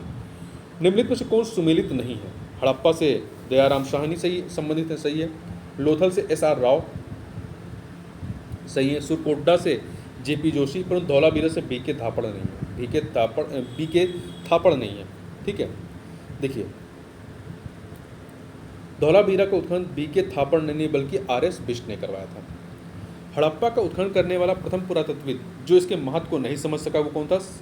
कि ए कनिंघम नहीं समझ सके थे। ए कनिंघम महोदय ने भारतीय उपमहाद्वीप के ऐतिहासिक महत्व के हड़प्पा के टीलों का सीमित उत्खनन कराकर कुछ पुरातत्व वस्तुएं प्राप्त की थी, किंतु वह हड़प्पा के टीलों के महत्व को नहीं समझ सके थे। निम्नलिखित में से कौन हड़प्पा और मोहनजोदड़ो के उत्खनन से संबंधित नहीं थे? तो R D. Banerjee, K N. Dikshit, M S. Vats संबंधित रहे, परंतु बी.ए. स्मिथ इससे संबंधित नहीं रहे। बी.ए. स्मिथ का इससे संबंध नहीं रहा, ठीक है। देखिए, वर्ष 1921 में दयाराम साहनी ने हड़प्पा का बृहद स्तर पर उत्खनन प्रारंभ कराया। वर्ष 1926-27 से लेकर के 1933-34 तक में माधव स्वरूप वत्स जो है वो हड़प्पा के उत्खनन संबंधित रहे। मोहनजोदड़ो की खोज सर्वप्रथम वर्ष 1922 में रखालदास बनर्जी ने की तथा इसके पुरातत्विक महत्व की ओर ध्यान आकर्षित किया। इसके अतिरिक्त कुछ अन्य विद्वानों एन दीक्षित, अर्नेस्ट मैके, ऑरेल स्टीन, ए घोष, जेपी जोशी आदि ने भी सभ्यता की खोज में महत्वपूर्ण योगदान दिया है। जबकि बी.ए. स्मिथ जो है, बी.ए. स्मिथ ये एक आयरिश इंडोलॉजिस्ट एवं इतिहासकार के रूप में प्रसिद्ध रहे हैं, ठीक है। आगे चलते हैं। निम्नलिखित में से किसके द्वारा सुरकोटदा नामक हड़प्पा संस्कृति के स्थल की खोज की गई? तो ये जगपति जोशी के द्वारा। सुरकोटदा कहाँ है? गुजरात में, जगपति जोशी के द्वारा, ठीक है। सुरकोटदा गुजरात के कच्छ जिले में स्थित है। सुरकोटदा नामक हड़प्पा संस्कृति के स्थल की खोज एवं उत्खनन जगपति जोशी, जेपी जोशी ने की थी। सिंधु सभ्यता की विकसित अवस्था में निम्नलिखित में से किस स्थल से घरों में कुएं के अवशेष मिले हैं? तो ये मिले हैं आपके कहाँ से? कोई विकल्प नहीं माना गया है, तो यहाँ पर थोड़ा सा देखते हैं। व्याख्या को जय नारायण पांडे की पुस्तक पुरातत्व विमर्श के पृष्ठ संख्या 386 के अनुसार सिंधु सभ्यता के अधिकांश नगरों के लगभग प्रत्येक घर में निजी कुएं स्नानागार होते थे और पानी के निकास के लिए नालियों की व्यवस्था थी। रामशरण शर्मा की पुस्तक प्राचीन भारत के इतिहास के पृष्ठ संख्या 78 के अनुसार कालीबंगा के प्राय सभी घरों में कुएं थे। तो कालीबंगा एक कुछ चुनना होगा, तो देखिए कालीबंगा मानेंगे आप, अदरवाइज सभी में थे। अगला है, भारत में निम्नलिखित के आने का सही कालानुक्रम क्या है? तो देखिए, सबसे पहले इसमें नगर संस्कृति आती है हड़प्पा काल में, फिर आपका जो है लोहे का हल आता है वैदिक काल में, फिर आहत मुद्रा चांदी के सिक्के आते हैं, फिर सोने के सिक्के आते हैं। तो ये 4 3 2 1 ये आपका कालानुक्रम रहेगा, ठीक है। आगे चलते हैं यहाँ पर। देखिए, सोने के सिक्के जो हैं हिंद यवन काल में आ जाते हैं। हिंद यवन काल में आपके सोने के सिक्के आते हैं। उससे पहले जो है आपका आहत सिक्के थे। यहाँ पर सर्वप्रथम मानव ने निम्न धातु का उपयोग किया। किस धातु का? तो तांबे का उपयोग जो है सबसे पहले मनुष्यों ने किया था। तो सी ऑप्शन हो जाएगा यहाँ पर। अगला है, हाथी दांत का पैमाना हड़प्पाई संदर्भ में मिलता है। कहाँ से मिलता है? तो ये आपका लोथल से मिलता है। कहाँ से? लोथल से मिलता है, या गुजरात में स्थित हड़प्पा कालीन स्थलों में अभी तक किस धातु की प्राप्ति नहीं हुई है? तो लोहे की प्राप्ति नहीं हुई है। तांबा, स्वर्ण, चांदी मिला, परंतु लोहा नहीं मिला है। निम्न में से कौन सा स्थल घग्घर और उसकी सहायक नदियों की घाटी में अवस्थित रहा है? तो यह है बनवाली। बनवाली कहाँ पे? हरियाणा में। हरियाणा में, ठीक। निम्नलिखित कथनों पर विचार कीजिए और नीचे दिए गए कूट का सही उत्तर चुनिए। यहाँ पे 2 कथन दिए गए हैं, बताना सही। 3 कथन दिए गए हैं। पहला, मोहनजोदड़ो, हड़प्पा, रोपणम, कालीबंगा सिंधु घाटी सभ्यता के प्रमुख स्थल सही है। हड़प्पा के लोगों ने सड़कों तथा नालियों के जाल के साथ नियोजित शहरों का विकास किया, ये भी सही है। हड़प्पा के लोगों को धातुओं का उपयोग का पता नहीं था, बिल्कुल पता था। सोने, चांदी, तांबा के इस्तेमाल वो लोग करते रहे हैं, तांबे का इस्तेमाल उन्होंने किया है ना। तो यहाँ पर पहला दूसरा सही है, तीसरे का नहीं सही है। तो 1 2 ए ऑप्शन, ठीक है।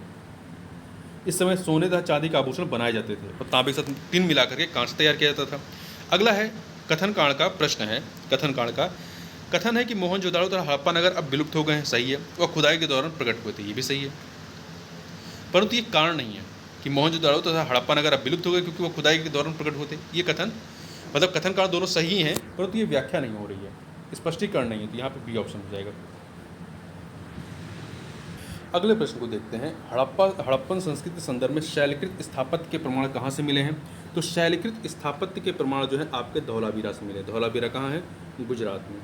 धौलावीरा हड़प्पा सभ्यता की भारत में स्थित दूसरी सबसे बड़ी है। पहली कौन सी? राखीगढ़ी, हरियाणा में दूसरी सबसे बड़ी बस्ती है। यह गुजरात के कच्छ के रन में अवस्थित है। यहाँ से उत्खनन के परिणाम स्वरूप हड़प्पा सभ्यता की अनेक महत्वपूर्ण जानकारियाँ प्राप्त की गई। इन खोजों में शैलकृत जलकुंडों, रॉक कट रिजर्वायर महत्वपूर्ण है।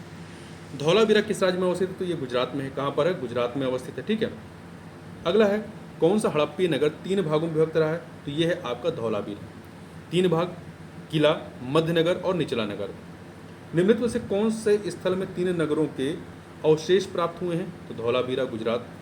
निम्नलिखित में से कौन सा प्राचीन नगर अपने उन्नत जल संचयन और प्रबंधन प्रणाली के लिए सुप्रसिद्ध है, जहां बांधों की श्रृंखला का निर्माण किया गया था और समृद्ध जलाशयों में नहर के माध्यम से जल को प्रवाहित किया जाता था? तो ये है आपका गुजरात का धौलावीरा। गुजरात का धौलावीरा यहाँ से मिला है, ठीक है।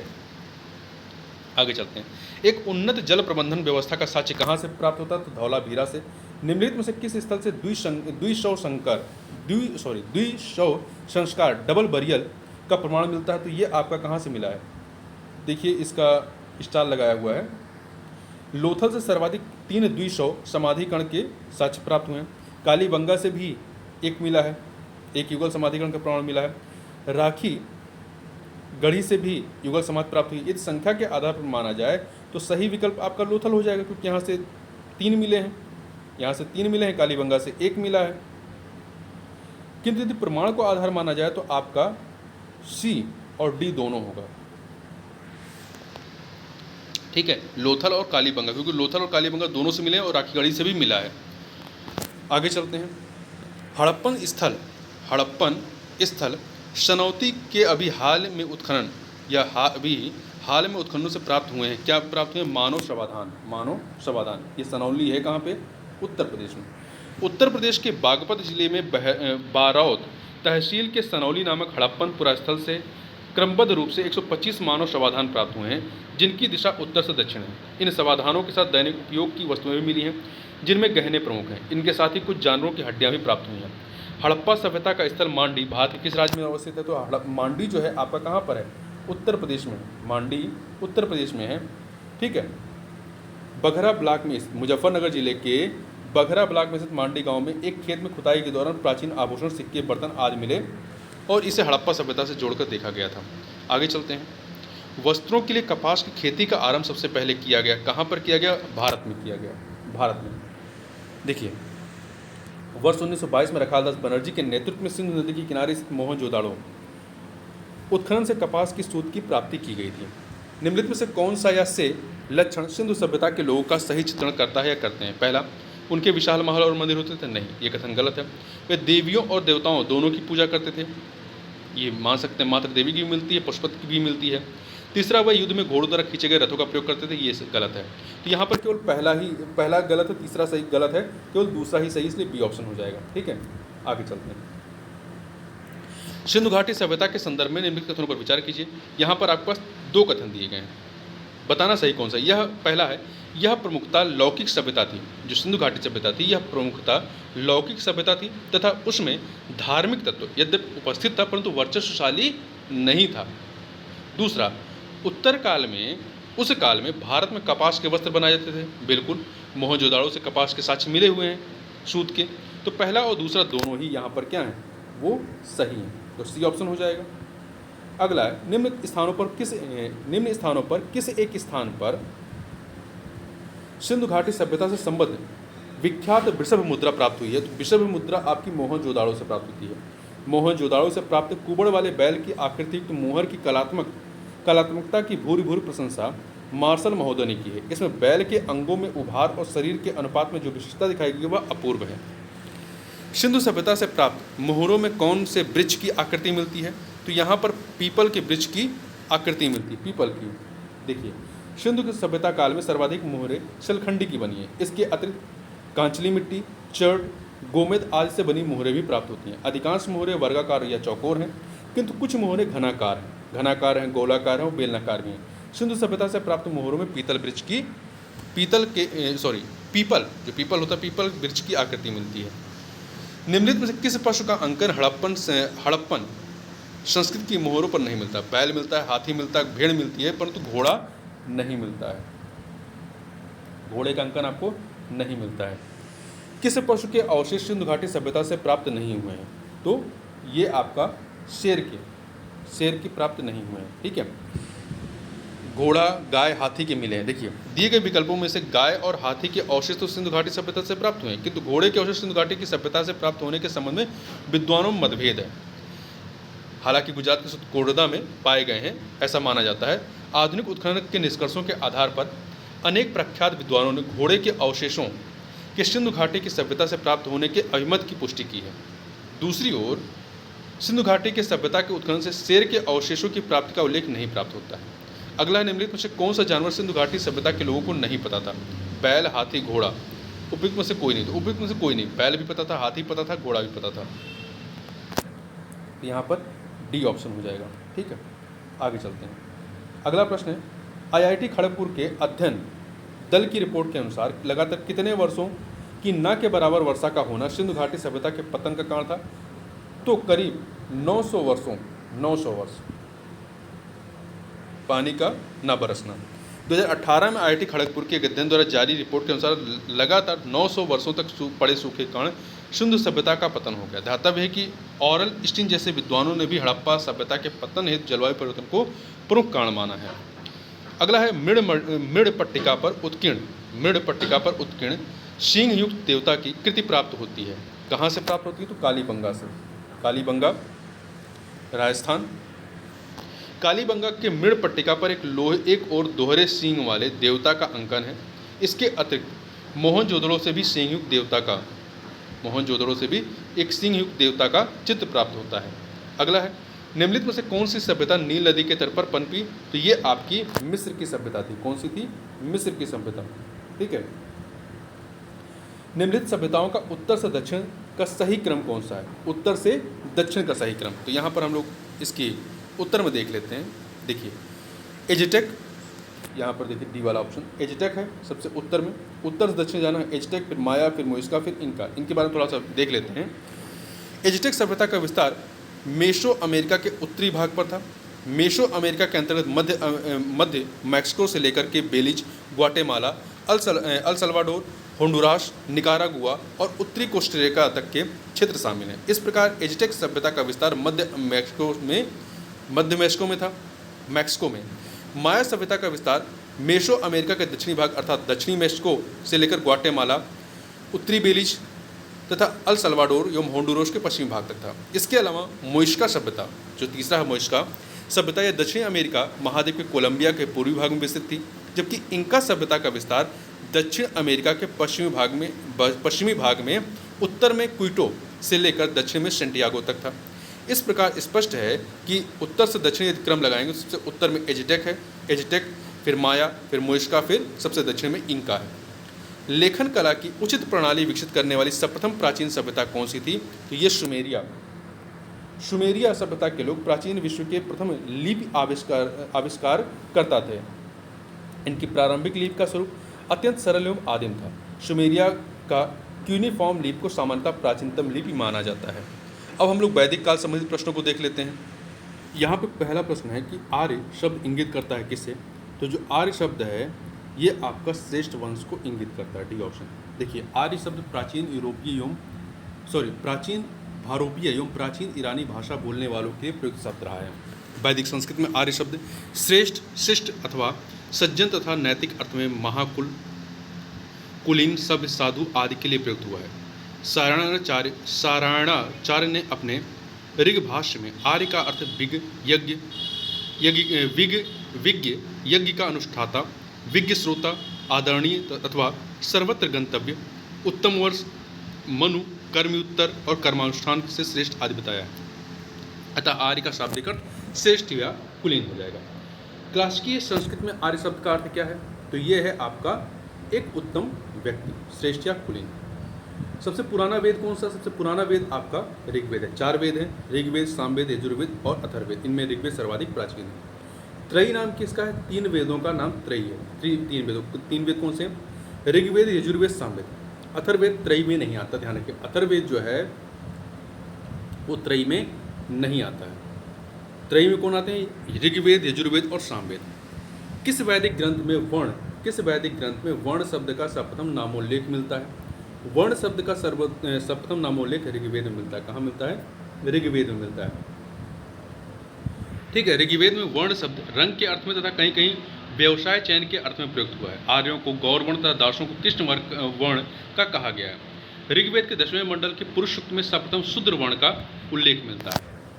वर्ण व्यवस्था संबंधित पुरुष सूक्त जो है मूलतः पाया जाता है कहाँ पे? पुरुष सूक्त देखिए आप कहाँ पे? ऋग्वेद में। सुमेलित कीजिए, देखिए सुमेलित करेंगे तो अथर्ववेद में क्या है? औषधियों संबंधित है अथर्ववेद। अथर्ववेद जो है आपका औषधियों संबंधित 3 से। ऋग्वेद जो है आपका ये ईश्वर महिमा। यजुर्वेद में क्या है? यजुर्वेद में बलिदान विधि है और सामवेद में संगीत है। तो फिर से देख लीजिए, ये काफ़ी कंफ्यूज करता है। अथर्ववेद औषधियों संबंधित है, ऋग्वेद ईश्वर महिमा, यजुर्वेद बलिदान विधि और सामवेद जो है वो संगीत। तो आपका 3, 1, 2, 4 ये ऑप्शन हो जाएगा। फिर से सुमेलित करना, देखिए फिर से सुमेलित करेंगे आप तो ऋग्वेद क्या है? ऋग्वेद में स्रोत एवं प्रार्थनाएं हैं, 4 से मिलाइए। यजुर्वेद में क्या है? यजुर्वेद में स्रोत एवं कर्मकांड है। सामवेद में संगीतमय स्रोत है। अथर्ववेद में तंत्र मंत्र वशीकरण है, 3। तो आपका 4, 2, 1, 3 ए ऑप्शन। फिर देखिए निम्नलिखित 4 वेदों में से किस एक में जादुई माया और वशीकरण का वर्णन है? तो ये आपका अथर्ववेद में है। ऋग्वेद में ऋचाएँ कितनी हैं? देखिए ऋग्वेद में ऋचाएँ कितनी हैं, यहाँ पर देखिए ये ऋग्वेद में स्रोत एवं प्रार्थना है। इसमें कुल 1028 सूक्त तथा 10,552 ऋचाएँ या मंत्र या श्लोक हैं। तो यहाँ पर कितनी है? ठीक है, यहाँ पर संख्या ही नहीं है, 10,552 नहीं, 1028 है। तो यहाँ पर 1028 को आप सही मान सकते हैं सारे में से। तो यहाँ ऋचाओं की जगह आप उसको सूक्त मान करते हैं तो 1028 हो जाएगा। अदरवाइज आपके जो ऋचाएँ हैं वो 10,552 है। ऋग्वेद है किसका? ऋग्वेद है क्या? स्रोतों का संकलन है। 2 सूचियाँ हैं, वेद और उनसे संबंधित ब्राह्मण, इन्हें हमें सुमेलित करना है।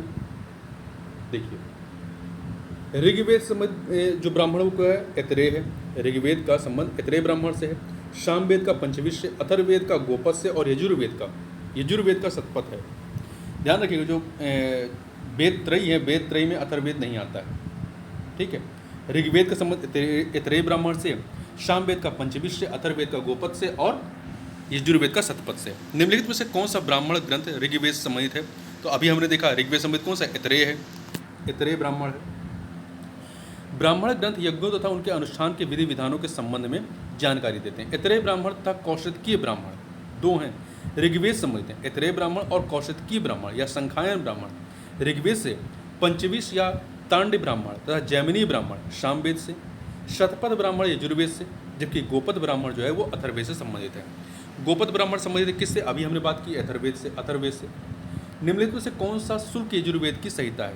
कौन शुल्क यजुर्वेद की संहिता है? तो कौन सा शुल्क? तो वाजसनेयी शुल्क जो है वो यजुर्वेद की संहिता है।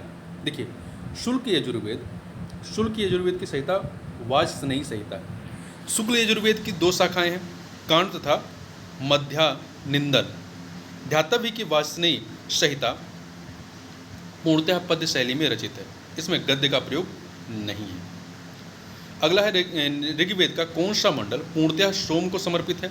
तो जो 9वां मंडल, ऋग्वेद में कुल 10 मंडल हैं, जिसमें से 9वां मंडल जो है इसमें 114 सूक्त हैं, ये आपका सोम को समर्पित है। ऋग्वेद संहिता का 9वां मंडल पूर्णतः किसको समर्पित है? तो अभी हमने बात की सोम और इस पेय पर नामांकित देवता को। यज्ञ संबंधी विधि विधानों का पता चलता है किससे? तो ये यजुर्वेद से। जो यज्ञ संबंधी विधि विधान है ये यजुर्वेद में है, ठीक है। यजुर्वेद के 2 भाग हैं, शुक्ल यजुर्वेद और कृष्ण यजुर्वेद। निम्नलिखित में से किसका संकलन ऋग्वेद पर आधारित है? ऋग्वेद पर। तो जो सामवेद है, सामवेद का संकलन जो है ऋग्वेद पर आधारित है। सामवेद में कुल 1875 ऋचाएँ हैं, जिनमें से सामान्यतः सामान्य मत के अनुसार 75, जिनमें से सामान्य मत के अनुसार 75, जबकि कुछ विद्वानों के अनुसार 99 को छोड़कर शेष सभी ऋग्वेद में भी उपलब्ध हैं। अतः सामवेद का संकलन ऋग्वेद पर आधारित है। भारत के किस स्थल की खुदाई से लौह धातु के प्रचलन के प्राचीनतम प्रमाण मिलते हैं? तो ये अंतरजी खेड़ा से। देखिए अहिछत्र, अंतरजी खेड़ा, आलमगीरपुर, मथुरा, रोपण, श्रावस्ती, काम्पिल आदि स्थलों की खुदाई से लौह युगीन संस्कृत के अवशेष प्राप्त होते हैं। अंतरजी खेड़ा से लौह धातुमल तथा धातु शोधन में प्रयुक्त होने वाली भट्टियाँ मिली हैं, जिससे यह संकेत मिलता है कि यहाँ लौह धातु गलाने का कार्य स्थानीय रूप से होता था। भारतीय उपमहाद्वीप में लोहे का प्रयोग कब शुरू हुआ? तो ये शुरू हुआ आपका कब? इनमें से कोई नहीं। क्या इसका थोड़ा सा व्याख्या देख लेते हैं। देखिए भारतीय उपमहाद्वीप में लोहे के प्रयोग के प्रारंभ के विषय में विद्वानों में मतभेद है। कुछ विद्वानों का मत है कि विश्व में सर्वप्रथम हित्ती नामक जाति ने ही लोहे का प्रयोग प्रारंभ किया था और इसके पश्चात ही विश्व के अन्य देशों में इसका प्रचलन प्रारंभ हुआ। जबकि थाईलैंड के बनैची नामक पुरस्थल की खुदाई से ढला हुआ लोहे की प्राप्ति हुई, जिसकी तिथि 1600 से 1200 ईसा पूर्व के लगभग निर्धारित की गई है। भारत में राजस्थान के नूह के दोआब क्षेत्र से लोहा कृष्ण लोहित मृदभांडों के साथ प्राप्त हुआ है, जिसकी संभावित तिथि 1400 ईसा पूर्व के लगभग है। सर्वप्रथम उत्तर वैदिक काल, जो कि 1000 से 600 ईसा पूर्व तक है, के ग्रंथों में हमें इस धातु के स्पष्ट प्रमाण प्राप्त होते हैं। अथर्ववेद में लोहा का उल्लेख श्याम अयस के रूप में प्राप्त होता है। इसमें लोहे के बने हुए पाल का भी उल्लेख प्राप्त होता है। उत्तर प्रदेश के अंतरजी खेड़ा के उत्खनन से गेहूं, जौ तथा चावल के अवशेषों के साथ साथ प्राचीनतम कृषि लौह उपकरण की प्राप्त होती है। पुरातत्वविदों ने इसका काल 1000 ईसा पूर्व निर्धारित किया, जो अधिकांश विद्वानों के द्वारा स्वीकार्य है। इसलिए यहाँ इसका उत्तर जो है क्या माना गया है? ई माना गया है, उपयुक्त में से कोई नहीं, ठीक है। अगला है उपनिषद पुस्तकें हैं किस पर? ये दर्शन पर आधारित पुस्तकें हैं, इन्हें वेदांत भी कहा जाता है। उपनिषदों का मुख्य विषय क्या है? दर्शन। निम्नलिखित में से किस एक वैदिक साहित्य में मोक्ष की चर्चा है? तो मोक्ष की चर्चा जो है आपका उपनिषदों में है। किसमें है? उपनिषद में। वेदों में मोक्ष शब्द प्रयुक्त नहीं होता है। उपनिषदों में प्रथम बार मोक्ष की चर्चा मिलती है। यह शब्द स्वतर उपनिषद में पहली बार आया है। अध्यात्म ज्ञान के विषय में नचिकेता और यम का संवाद किस उपनिषद से प्राप्त होता है? तो ये कठोपनिषद से। नचिकेता और यम का जो संवाद है ये आपका कठोपनिषद से प्राप्त होता है, ये कठोपनिषद में है। इसमें आचार्य यम ने नचिकेता को उपदेश दिया, न इस आत्मा का कभी जन्म होता और न इसकी कभी मृत्यु होती है, यह अजन्मा, नित्य तथा शाश्वत है। कठोपनिषद कृष्ण यजुर्वेद का उपनिषद है। नचिकेत आख्यान का उल्लेख मिलता है किसमें? कठोपनिषद में। उपनिषद काल के राजा अश्वपति शासक थे, कहाँ के? केकय के थे। उपनिषदों में वर्णित राजाओं में विदेह के राजा जनक हैं, पांचाल के राजा प्रवाहण जाबली, केकय के राजा अश्वपति और काशी के राजा अजातशत्रु प्रमुख रहे हैं। तो अश्वपति कहाँ के शासक थे? केकय के। विदेह के राजा जनक थे, पांचाल के राजा प्रवाहण जाबाली थे और काशी के अजातशत्रु थे। निम्नलिखित में से वैदिक साहित्य का सही क्रम कौन सा है? वैदिक साहित्य का तो देखिए ये क्रम याद रखिएगा, वैदिक संहिताएं, ब्राह्मण, आरण्यक, उपनिषद, ये क्रम चलता है। वैदिक संहिताएं, ब्राह्मण, आरण्यक और उपनिषद। आरंभिक वैदिक साहित्य में सर्वाधिक वर्णित नदी कौन सी है? तो यह है सिंधु नदी सर्वाधिक वर्णित नदी है, ठीक है। सिंधु नदी का ऋग्वैदिक काल में सर्वाधिक महत्व था, इसी कारण इसका उल्लेख ऋग्वेद में सर्वाधिक बार हुआ है। सिंधु नदी को उसके आर्थिक महत्व के कारण हिरण्याई कहा गया है। वैदिक नदी अस्कनी की पहचान निम्नलिखित नदियों में से किसके साथ की जाती है? तो चिनाब को अस्कनी के रूप में पहचाना गया है। ठीक है, चिनाब को। ऋग्वेद में निम्नलिखित किन नदियों का उल्लेख अफगानिस्तान के साथ आर्यों के संबंध का सूचक है? तो देखिए, कुभा और क्रुमो। ऋग्वेद में उल्लिखित कुभा मतलब काबुल, क्रुमो मतलब कुर्रम, गोमती अर्थात गोमत एवं श्वात नदियाँ अफगानिस्तान में बहती थीं। इन नदियों के उल्लेख से स्पष्ट होता है कि आर्यों का अफगानिस्तान के साथ घनिष्ठ संबंध था। वैदिक नदी कुंभा का स्थान कहाँ निर्धारित होना चाहिए? अफगानिस्तान में। 2 सूचियाँ हैं वैदिक नदियाँ और इनके आधुनिक नाम क्या हैं, तो यहाँ पर देख लेते हैं।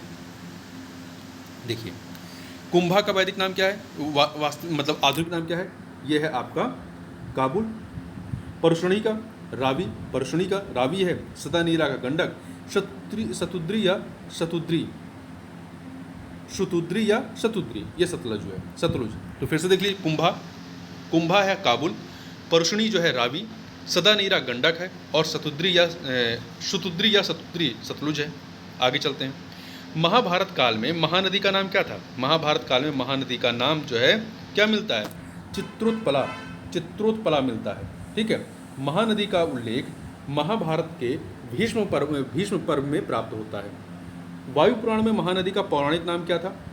तो इसका वायु पुराण में जो महानदी का पौराणिक नाम रहा है वो नीलोत्पला रहा है, नीलोत्पला। जबकि चित्रोत्पला जो है ये महाभारत काल में नाम रहा है। और मत्स्य पुराण और ब्रह्म पुराण में इसका नाम जो है वो चित्रोत्पला रहता है। क्या रहता है? चित्रोत्पला। आगे चलते हैं। निम्नलिखित में से कौन सी प्रथा उत्तर वैदिक काल पोस्ट वैदिक में प्रचलित होती है? तो देखिए, जो उत्तर वैदिक में प्रारंभ होती है आपके धर्म अर्थ काम मोक्ष की। इसके साथ ही जो आश्रम होते हैं, ब्रह्मचर्य, गृहस्थाश्रम, वानप्रस्थ और संन्यास। तो यहाँ पर ए और सी दोनों सही हो जाएंगे। देखिए, चारों पुरुषार्थ धर्म अर्थ काम मोक्ष तथा आश्रम, ब्रह्मचर्य, गृहस्थ, वानप्रस्थ तथा संन्यास की अवधारणा का प्रारंभ उत्तर वैदिक काल में हुआ था। वस्तुतः पुरुषार्थ का पूर्ण रूपेण क्रियान्वयन आश्रमों के माध्यम से होता है। ये चारों पुरुषार्थ मानव जीवन के आधार स्तंभ हैं जिनकी सफलता आश्रम पर निर्भर करती थी। ध्यातव्य है कि जबालोपनिषद में सर्वप्रथम चारों आश्रमों का उल्लेख प्राप्त होता है। अगला है धर्म तथा रीत भारत की प्राचीन वैदिक सभ्यता के एक केंद्रीय विचार को चिन्हित करते हैं। इस संदर्भ में निम्नलिखित कथनों पर विचार कीजिए। 2 कथन हैं। पहला, बताना है कौन सही। पहला, धर्म व्यक्ति के दायित्वों एवं स्वयं तथा दूसरों के प्रति व्यक्तिगत कर्तव्यों की संकल्पना था। धर्म व्यक्ति के दायित्वों तथा स्वयं तथा दूसरों के प्रति व्यक्तिगत कर्तव्यों की संकल्पना था। सही है। ऋत मूलभूत नैतिक विधान था जो सृष्टि और उसमें अंतर्निहित सारे तत्वों के क्रियाकलापों को संचालित करता था। 2 के दोनों कथन सही, यहाँ पे सी ऑप्शन हो जाएगा। देखिए, वरुण देवता को वैदिक सभ्यता में नैतिक व्यवस्था का प्रधान माना जाता था। इसी कारण उन्हें ऋतशेव गोपा कहा गया है। इसी कारण वरुण देवता को ऋतशेव गोपा कहा गया है। अगला है भारतीय संस्कृति के अंतर्गत ऋत का अर्थ क्या है? तो ये क्या है? प्राकृतिक नियम। ऋग्वेद में हमें धर्म के अतिरिक्त दूसरा शब्द ऋत मिलता है। सभी देवताओं का संबंध ऋत विश्व की नैतिक एवं भौतिक व्यवस्था से माना गया है। ऋग्वेद में इसका वर्णन है। सृष्टि के आदि में सर्वप्रथम ऋत की उत्पत्ति हुई थी। ऋत के द्वारा विश्व में सुव्यवस्था तथा प्रतिष्ठा स्थापित होती है। यह विश्व की व्यवस्था का नियामक है। निम्नलिखित वैदिक देवताओं में से किसे उनका पुरोहित माना जाता है? तो बृहस्पति को वैदिक देवताओं का पुरोहित माना जाता है। निम्नलिखित में से कौन सी वह ब्रह्मवादिनी थी जिसने कुछ वेद मंत्रों की रचना की? तो लोपामुद्रा ने की थी। वैदिक साहित्य में कई ऐसी विदुषी स्त्रियों का उल्लेख मिलता है जिन्होंने वेद मंत्रों की रचना की थी, जैसे अपाला, घोषा, विश्वारा, लोपामुद्रा आदि। लोपामुद्रा अगस्त्य ऋषि की पत्नी थी। ऋग्वैदिक काल में निष्क शब्द का प्रयोग एक आभूषण के लिए होता है, किंतु परवर्ती काल में इसका प्रयोग किस अर्थ में होता है? तो सिक्के के अर्थ में होता है। ऋग्वैदिक काल में निष्क किस अंग का आभूषण था? तो गले का आभूषण था। ये गले में पहने जाने वाला एक आभूषण जिसे निष्क ग्रीवा कहा जाता है। और वैदिक काल में यह विनिमय का एक माध्यम भी था, एक्सचेंज का। प्राचीन भारत में निशाकार जाने जाते थे। निशाका ये आपके स्वर्ण आभूषण थे। प्राचीन भारत में निष्क या निशाका मूल रूप से गले में पहना जाने वाला एक सोने का आभूषण था जिसे निष्ग्रीवा कहा जाता था। इसे पुरुषों तथा महिलाओं दोनों द्वारा सामान्यतः पहना जाता था। बाद में निश्चित वजन तथा मानक को अपनाने के कारण इसका प्रयोग विनिमय के माध्यम के रूप में किया जाने लगा। अगला है बोगज गोई। बोगज कोई महत्वपूर्ण है क्योंकि यह यहाँ से प्राप्त अभिलेखों में वैदिक देवताओं का नामोल्लेख प्राप्त होता है। तो यहाँ पे बी ऑप्शन जो है वो सही हो जाएगा। देखिए, एशिया माइनर स्थित बोगज कोई अभिलेख से 14वीं शताब्दी ईसा पूर्व के अभिलेख में ऋग्वैदिक काल के देवताओं इंद्र, वरुण, मित्र तथा नासत्य का उल्लेख मिलता है। इंद्र, वरुण, मित्र तथा नासत्य का उल्लेख मिलता है। इससे ज्ञात होता है कि वैदिक आर्य ईरान से ही होकर भारत में आए होंगे। निम्नलिखित अभिलेखों में से कौन सा ईरान से भारत में आर्यों की आने की सूचना देता है? तो ये आपका बोगज कोई अभिलेख है। 14वीं सदी ईसा पूर्व का एक अभिलेख जिसमें वैदिक देवताओं का वर्णन है वो है आपका बोगज कोई। निम्नलिखित में किसने आर्यों के आदि देश के बारे में लिखा है था? तो बाल गंगाधर तिलक ने लिखा था। तिलक ने यह मत व्यक्त किया था कि आर्यों का आदि देश उत्तरी ध्रुव था, किंतु तिलक का यह मत इतिहासकारों में मान्य नहीं है। जिस ग्रंथ में पुरुषमेध का उल्लेख हुआ है वो कौन सा ग्रंथ है? पुरुषमेध का उल्लेख। देखिए, पुरुषमेध जो है एक प्रमुख यज्ञ है। यह शुक्ल यजुर्वेद के शतपथ ब्राह्मण तथा कृष्ण यजुर्वेद के तैत्रीय ब्राह्मण में वर्णित है। अतः प्रश्न में दिए गए विकल्प में तीनों मौजूद हैं, कृष्ण यजुर्वेद भी, शुक्ल यजुर्वेद भी और शतपथ ब्राह्मण, इसलिए इसका कोई उत्तर नहीं माना जा सकता। यद्यपि अनेक इतिहासकार केवल शतपथ ब्राह्मण की चर्चा करते हैं, समय उसमें पुरुषमेध यज्ञ की चर्चा करते हैं। तो इस हिसाब से ये देखा जाए, यदि एक को चुनना होगा तो आप शतपथ ब्राह्मण को चुन लीजिएगा। यदि ये प्रश्न फिर से आए तो आप शतपथ ब्राह्मण को चुनिएगा। आगे चलते हैं। शतपथ ब्राह्मण में उल्लिखित राजा विदेध माधव से संबंधित ऋषि थे। कौन थे? ऋषि गौतम राहुगण। इनसे संबंधित जो ऋषि थे वो ऋषि गौतम राहुगण थे। देखिए, आर्यों के पूर्व दिशा की ओर प्रसार के विषय में शतपथ ब्राह्मण में वर्णित विदेध माधव की आख्यायिका उल्लेखनीय है। इसके अनुसार राजा विदेध माधव जो सरस्वती नदी के तट पर निवास करते थे ने वैश्वानर अग्नि को मुख में धारण किया था।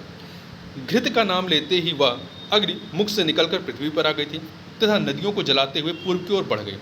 विदेध माधव तथा उनके पुरोहित गौतम राहुगण ने उसका अनुगमन किया, किंतु उत्तरगिरी हिमालय से प्रवाहित होने वाली सदा नीरा नदी को वह नहीं जला सका। विदेध माधव द्वारा अपने निवास स्थान के विषय में पूछे जाने पर अग्नि ने उनसे सदा नीरा नदी के पूर्व की ओर रहने का आदेश दिया। अगला है, उत्तर वैदिक काल में निम्नलिखित में से किनको आर्य संस्कृत का धुर समझा जाता था? किनको आर्य संस्कृत का धुर समझा जाता था? मतलब आधार, तो ये थे आपके कुरु और पंचाल।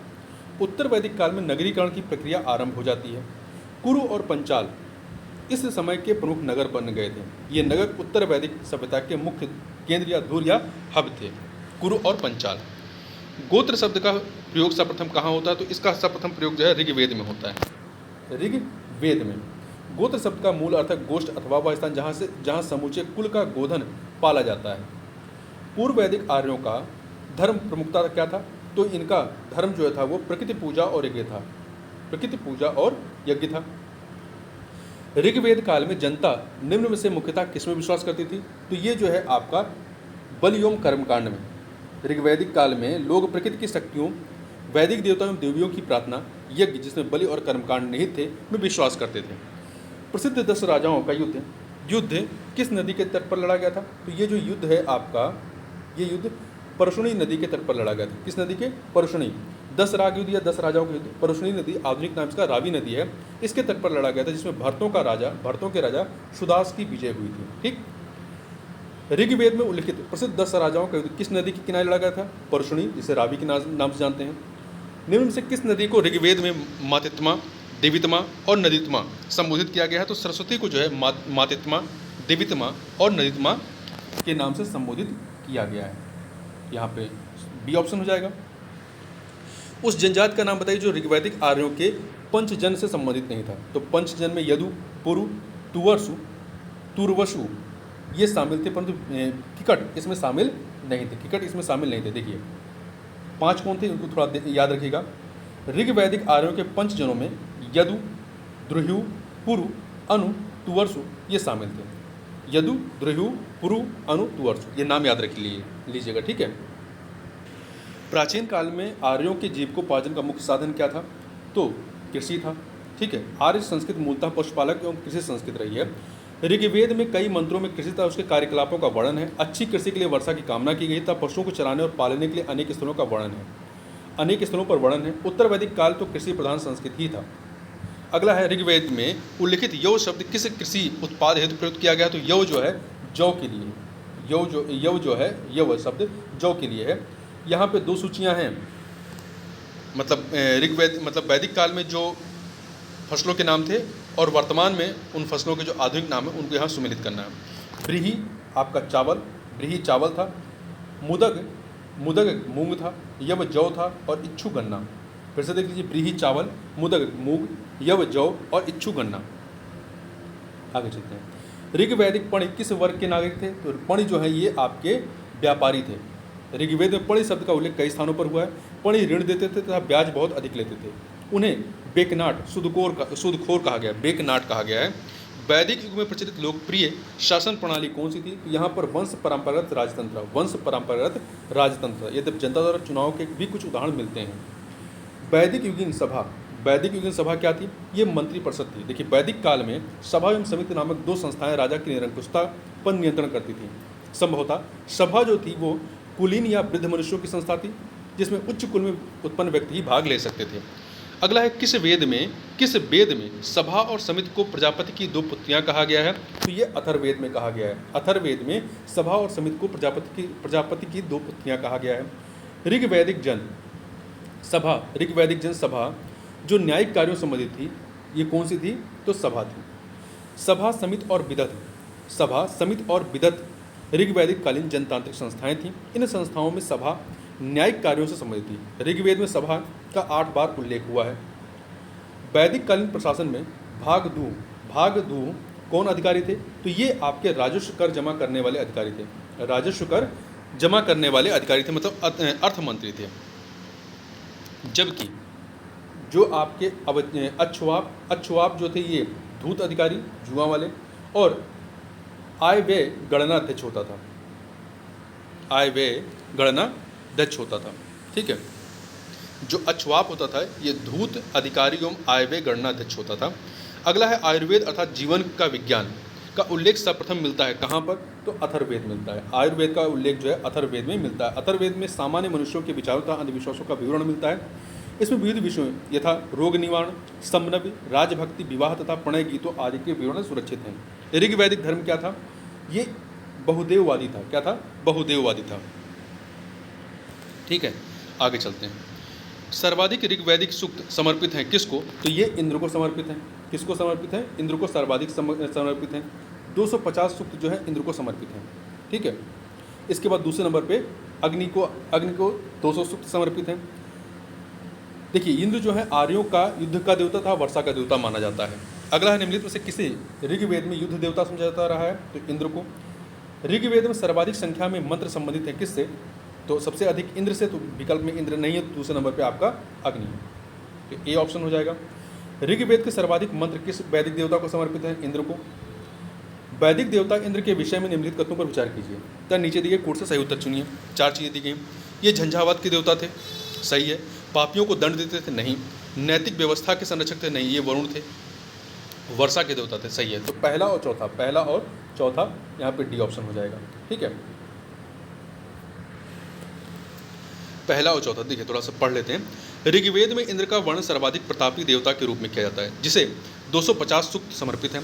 यह ऋग्वैदिक काल में सर्वाधिक लोकप्रिय देवता था। इंद्र को आर्यों का युद्ध देवता, वर्षा, आंधी, तूफान का देवता माना जाता है।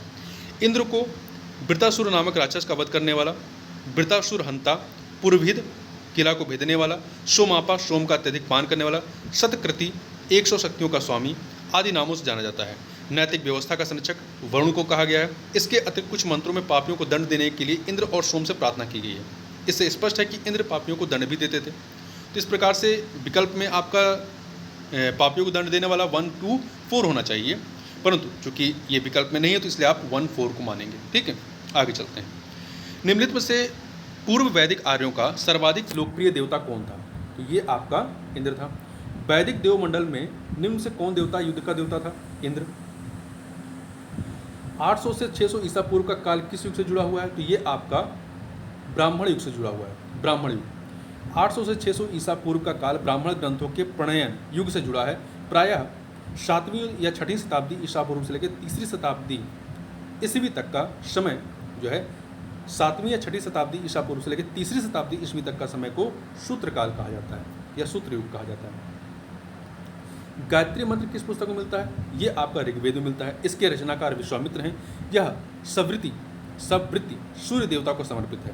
यह मंत्र ऋग्वेद के 3य मंडल में वर्णित है। गायत्री मंत्र के नाम से प्रसिद्ध मंत्र सर्वप्रथम किस ग्रंथ में मिलता है? ऋग्वेद में। गायत्री मंत्र की रचना किसने की थी? विश्वामित्र ने की थी। सर्ग, प्रतिसर्ग, वंश, मनवंतर और वंशानुचित संकेतक हैं किसके? पुराणों के। पुराणों में 5 प्रकार के विषयों का वर्णन है: सर्ग, प्रतिसर्ग, वंश, मनवंतर और वंशानुचित। सर्ग बीज या आदि सृष्टि का पुराण है। प्रतिसर्ग प्रलय के बाद की पुनर्सृष्टि को कहते हैं। वंश देवताओं या ऋषियों के वंश वृक्षों का वर्णन है। मनवंतर में कल्प के महायुगों का वर्णन है। और वंशानुचित पुराणों के वे अंग हैं जिनमें राजवंशों की तालिकाएं दी हैं और राजनीतिक अवस्थाओं कच्छौता घटनाओं के वर्णन है। पुराणों की संख्या कितनी है? कुल 18 पुराण हैं। कितने पुराण हैं? 18। इनकी रचना लोमहर्ष ऋषि तथा उनके पुत्र उग्र सर्वाद द्वारा की गई थी। पुराणों के संदर्भ में निम्नलिखित कथनों में से कौन सही है? 2 कथन है। विष्णु पुराण से मौर्य वंश की जानकारी मिलती है, सही है। वायु पुराण गुप्त वंश की शासन व्यवस्था पर प्रकाश डालता है, ये भी सही है। 2 के दोनों कथन यहाँ पर सही है। विष्णु पुराण से मौर्य वंश की जानकारी मिलती है। वायु विष्णु और ब्राह्मण से गुप्त वंश की जानकारी मिलती है। आगे चलते हैं। श्रीमद् भगवद गीता मौलिक रूप से किस भाषा में लिखी गई है? तो ये संस्कृत में लिखी गई है और यह प्राचीन धार्मिक ग्रंथ महाभारत का भाग है। महाभारत मूलतः किस रूप में जानी जाती है? तो ये जय संहिता के रूप में जानी जाती है। जय संहिता के रूप में। सत सहस्त्री संहिता उपनाम निम्नलिखित में से किस ग्रंथ का है? तो ये आपका महाभारत का। किसका है? महाभारत का। सत सहस्त्री संहिता। हिंदू पौराणिक कथा के अनुसार समुद्र मंथन हेतु किस सर्प ने रस्सी के रूप में स्वयं को प्रस्तुत किया था? तो किसने किया था? वासुकी ने। ठीक, यहाँ पे बी ऑप्शन हो जाएगा। देखिए, इसमें मथनी के रूप में मद्रांचल पर्वत रस्सी के रूप में सर्पों के राजा वासुकी का प्रयोग किया गया था। किस काल में अछूत की अवधारणा स्पष्ट रूप से उद्धत होती है? तो ये धर्मशास्त्र के समय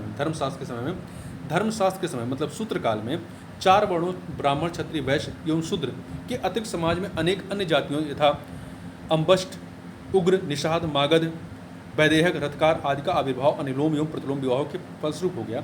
पढ़नी ने 2 प्रकार के शूद्रों का उल्लेख किया है, निर्वासित और अनिर्वासित। इनमें पहले प्रकार मतलब निर्वासित में शूद्र के मतलब पहले प्रकार के जो निर्वासित वाले कैटेगरी थे कि शूद्र ही अस्पृश्य माने गए हैं, अनटचेबल माने गए हैं। सत्यमेव जयते शब्द किस उपनिषद से लिए गए हैं? तो ये आपका मुंडकोपनिषद से लिए गए हैं। मुंडकोपनिषद से, जिसका अर्थ सत्य की ही विजय होती है। यह भारत के राज्य चिन्ह पर भी अंकित है। सत्यमेव जयते शब्द कहाँ से लिया गया है? मुंडकोपनिषद से। भारतीय प्रतीक पर उत्कीर्ण सत्यमेव जयते कहाँ से लिया गया है? मुंडकोपनिषद से लिया गया है। तमसो मां ज्योतिर्गमय कथन है मूलतः कहाँ से? ये उपनिषदों में मिलता है। ये बृहदारण्यक उपनिषद जो है उसमें है लिया गया। इसका अर्थ क्या होता है? अंधकार से प्रकाश की ओर। किस उपनिषद का शाब्दिक अर्थ होता है? सफ़ेद घोड़ा। तो ये है आपका, देखिए विकल्प में जो भी दिया गया कठोपनिषद, छंदोपनिषद, ईशापनिषद और तैत्तिरीय उपनिषद, इसमें से किसी का अर्थ सफ़ेद घोड़ा नहीं होता है। श्वेतर उपनिषद का अर्थ होता है सफ़ेद घोड़ों द्वारा खींचा गया। श्वेतर उपनिषद का अर्थ होता है सफ़ेद घोड़ों द्वारा खींचा गया। सत्यकाम जाबाल की कथा जो अनब्याही माँ होने के लांछन को चुनौती देती है उल्लेखित है किसमें? ये छांदोग्य उपनिषद में है। छांदोग्य उपनिषद। सत्यकाम जाबाल महर्षि गौतम के शिष्य थे जिनकी माता का नाम जबाला था। सत्यकाम जाबाल की कथा जो अनब्याही माँ होने के लांछन को चुनौती देती है, इनकी कथा छांदोग्य उपनिषद में उल्लेखित है। ऋग्वेद की मूल लिपि क्या थी? तो ये आपकी ब्राह्मी लिपि थी। ऋग्वेद में कुल 10 मंडल है तथा 1028 सूक्त हैं। ऋग्वेद के पुरोहित को होता कहा जाता है। वैदिक कर्मकांड में होता का संबंध किससे है? होता का संबंध ऋग्वेद से है। अभी हमने ऊपर बात की। अगला है आपका अवेस्ता। अवेस्ता और ऋग्वेद में समानता है। अवेस्ता किस क्षेत्र से संबंधित है? तो अवेस्ता जो है आपका ईरान से। अवेस्ता और ऋग्वेद दोनों में कुछ भाषिक समानता है। अवेस्ता ईरान के क्षेत्र से संबंधित है जबकि ऋग्वेद का संबंध आर्यों से है। वैदिक काल में किस जानवर को अगन्या माना गया है? तो गाय को माना गया है। ऋग्वेद में अगन्या का प्रयोग किसके लिए हुआ है? गाय के लिए। ऋग्वेद के कई परिच्छेदों में प्रयुक्त अगन्या शब्द संदर्भित है किसके लिए? गाय के लिए। ऋग्वेदकालीन आर्यों और सिंधु घाटी के लोगों की संस्कृति के बीच अंतर के संबंध में निम्नलिखित कथनों में से कौन से सही हैं? तो यहाँ पे आपके पास 3 कथन दिए गए हैं, बताना है कौन से अंतर हैं। पहला, ऋग्वेदकालीन आर्य कवच और निरस्त्राण हेलमेट का उपयोग करते थे, जबकि सिंधु घाटी सभ्यता के लोगों में इसके उपयोग का कोई साक्ष्य नहीं मिलता। सही है। दूसरा, ऋग्वेदकालीन आर्यों को स्वर्ण, चांदी और ताम्र का ज्ञान था, जबकि सिंधु घाटी के लोगों को केवल ताम्र और लोहे का ज्ञान था। नहीं, ताम्र का ज्ञान था, सोने चांदी का भी ज्ञान था, परंतु लोहे का ज्ञान नहीं था, इसलिए दूसरा वाला कथन गलत है। तीसरा, ऋग्वेदकालीन आर्यों ने घोड़े को पालतू बना लिया था, जबकि इस बात का कोई साक्ष्य नहीं है कि सिंधु घाटी के लोग इस पशु को जानते थे। बिल्कुल जानते थे, इसके साक्ष्य मिले हैं सुरकोटदा से। यहाँ तीसरा भी गलत है, केवल पहला वाला ही आपका कथन सही है। आगे चलते हैं। ऋग्वैदिक काल के प्रारंभ में निम्न से किसे महत्वपूर्ण मूल्यवान संपत्ति समझा जाता था? तो गाय को। 2 सूचियां दी गई हैं, इन्हें हमें सुमेलित करना है। तो देखिए यहाँ पर सिंधु घाटी सभ्यता नगरी थी, उत्तर वैदिक समाज कृषक था, ऋग्वैदिक समाज चारागाह था और मध्यकाल जमींदारी संबंधित रहा है। उत्तर वैदिक समाज कृषक, ऋग्वैदिक समाज चारागाह और मध्यकाल जमींदारी संबंधित है। प्राचीन भारतीय समाज के प्रसंग में निम्नलिखित शब्दों में से कौन सा शब्द 3 के वर्ग में शेष 3 के वर्ग का नहीं है? कुल, वंश, कोश, गोत्र। तो कुल, वंश, गोत्र एक में आएंगे, परंतु कोश इसमें संबंधित नहीं है। कोश मतलब भंडार से संबंधित है। संस्कारों की कुल कितनी संख्या होती है? तो 16 संस्कार हैं। कितने? 16। संस्कार का शाब्दिक अर्थ है परिष्कार, शुद्धता अथवा पवित्रता। गौतम धर्मसूत्र में इसकी संख्या 40 मिलती है। मनु ने गर्भाधान से मृत्यु पर्यंत 13 संस्कारों को उल्लेख किया, जबकि बाद की स्मृतियों में इनकी संख्या 16 को स्वीकार किया गया। तो यहाँ पे उत्तर डी हो जाएगा।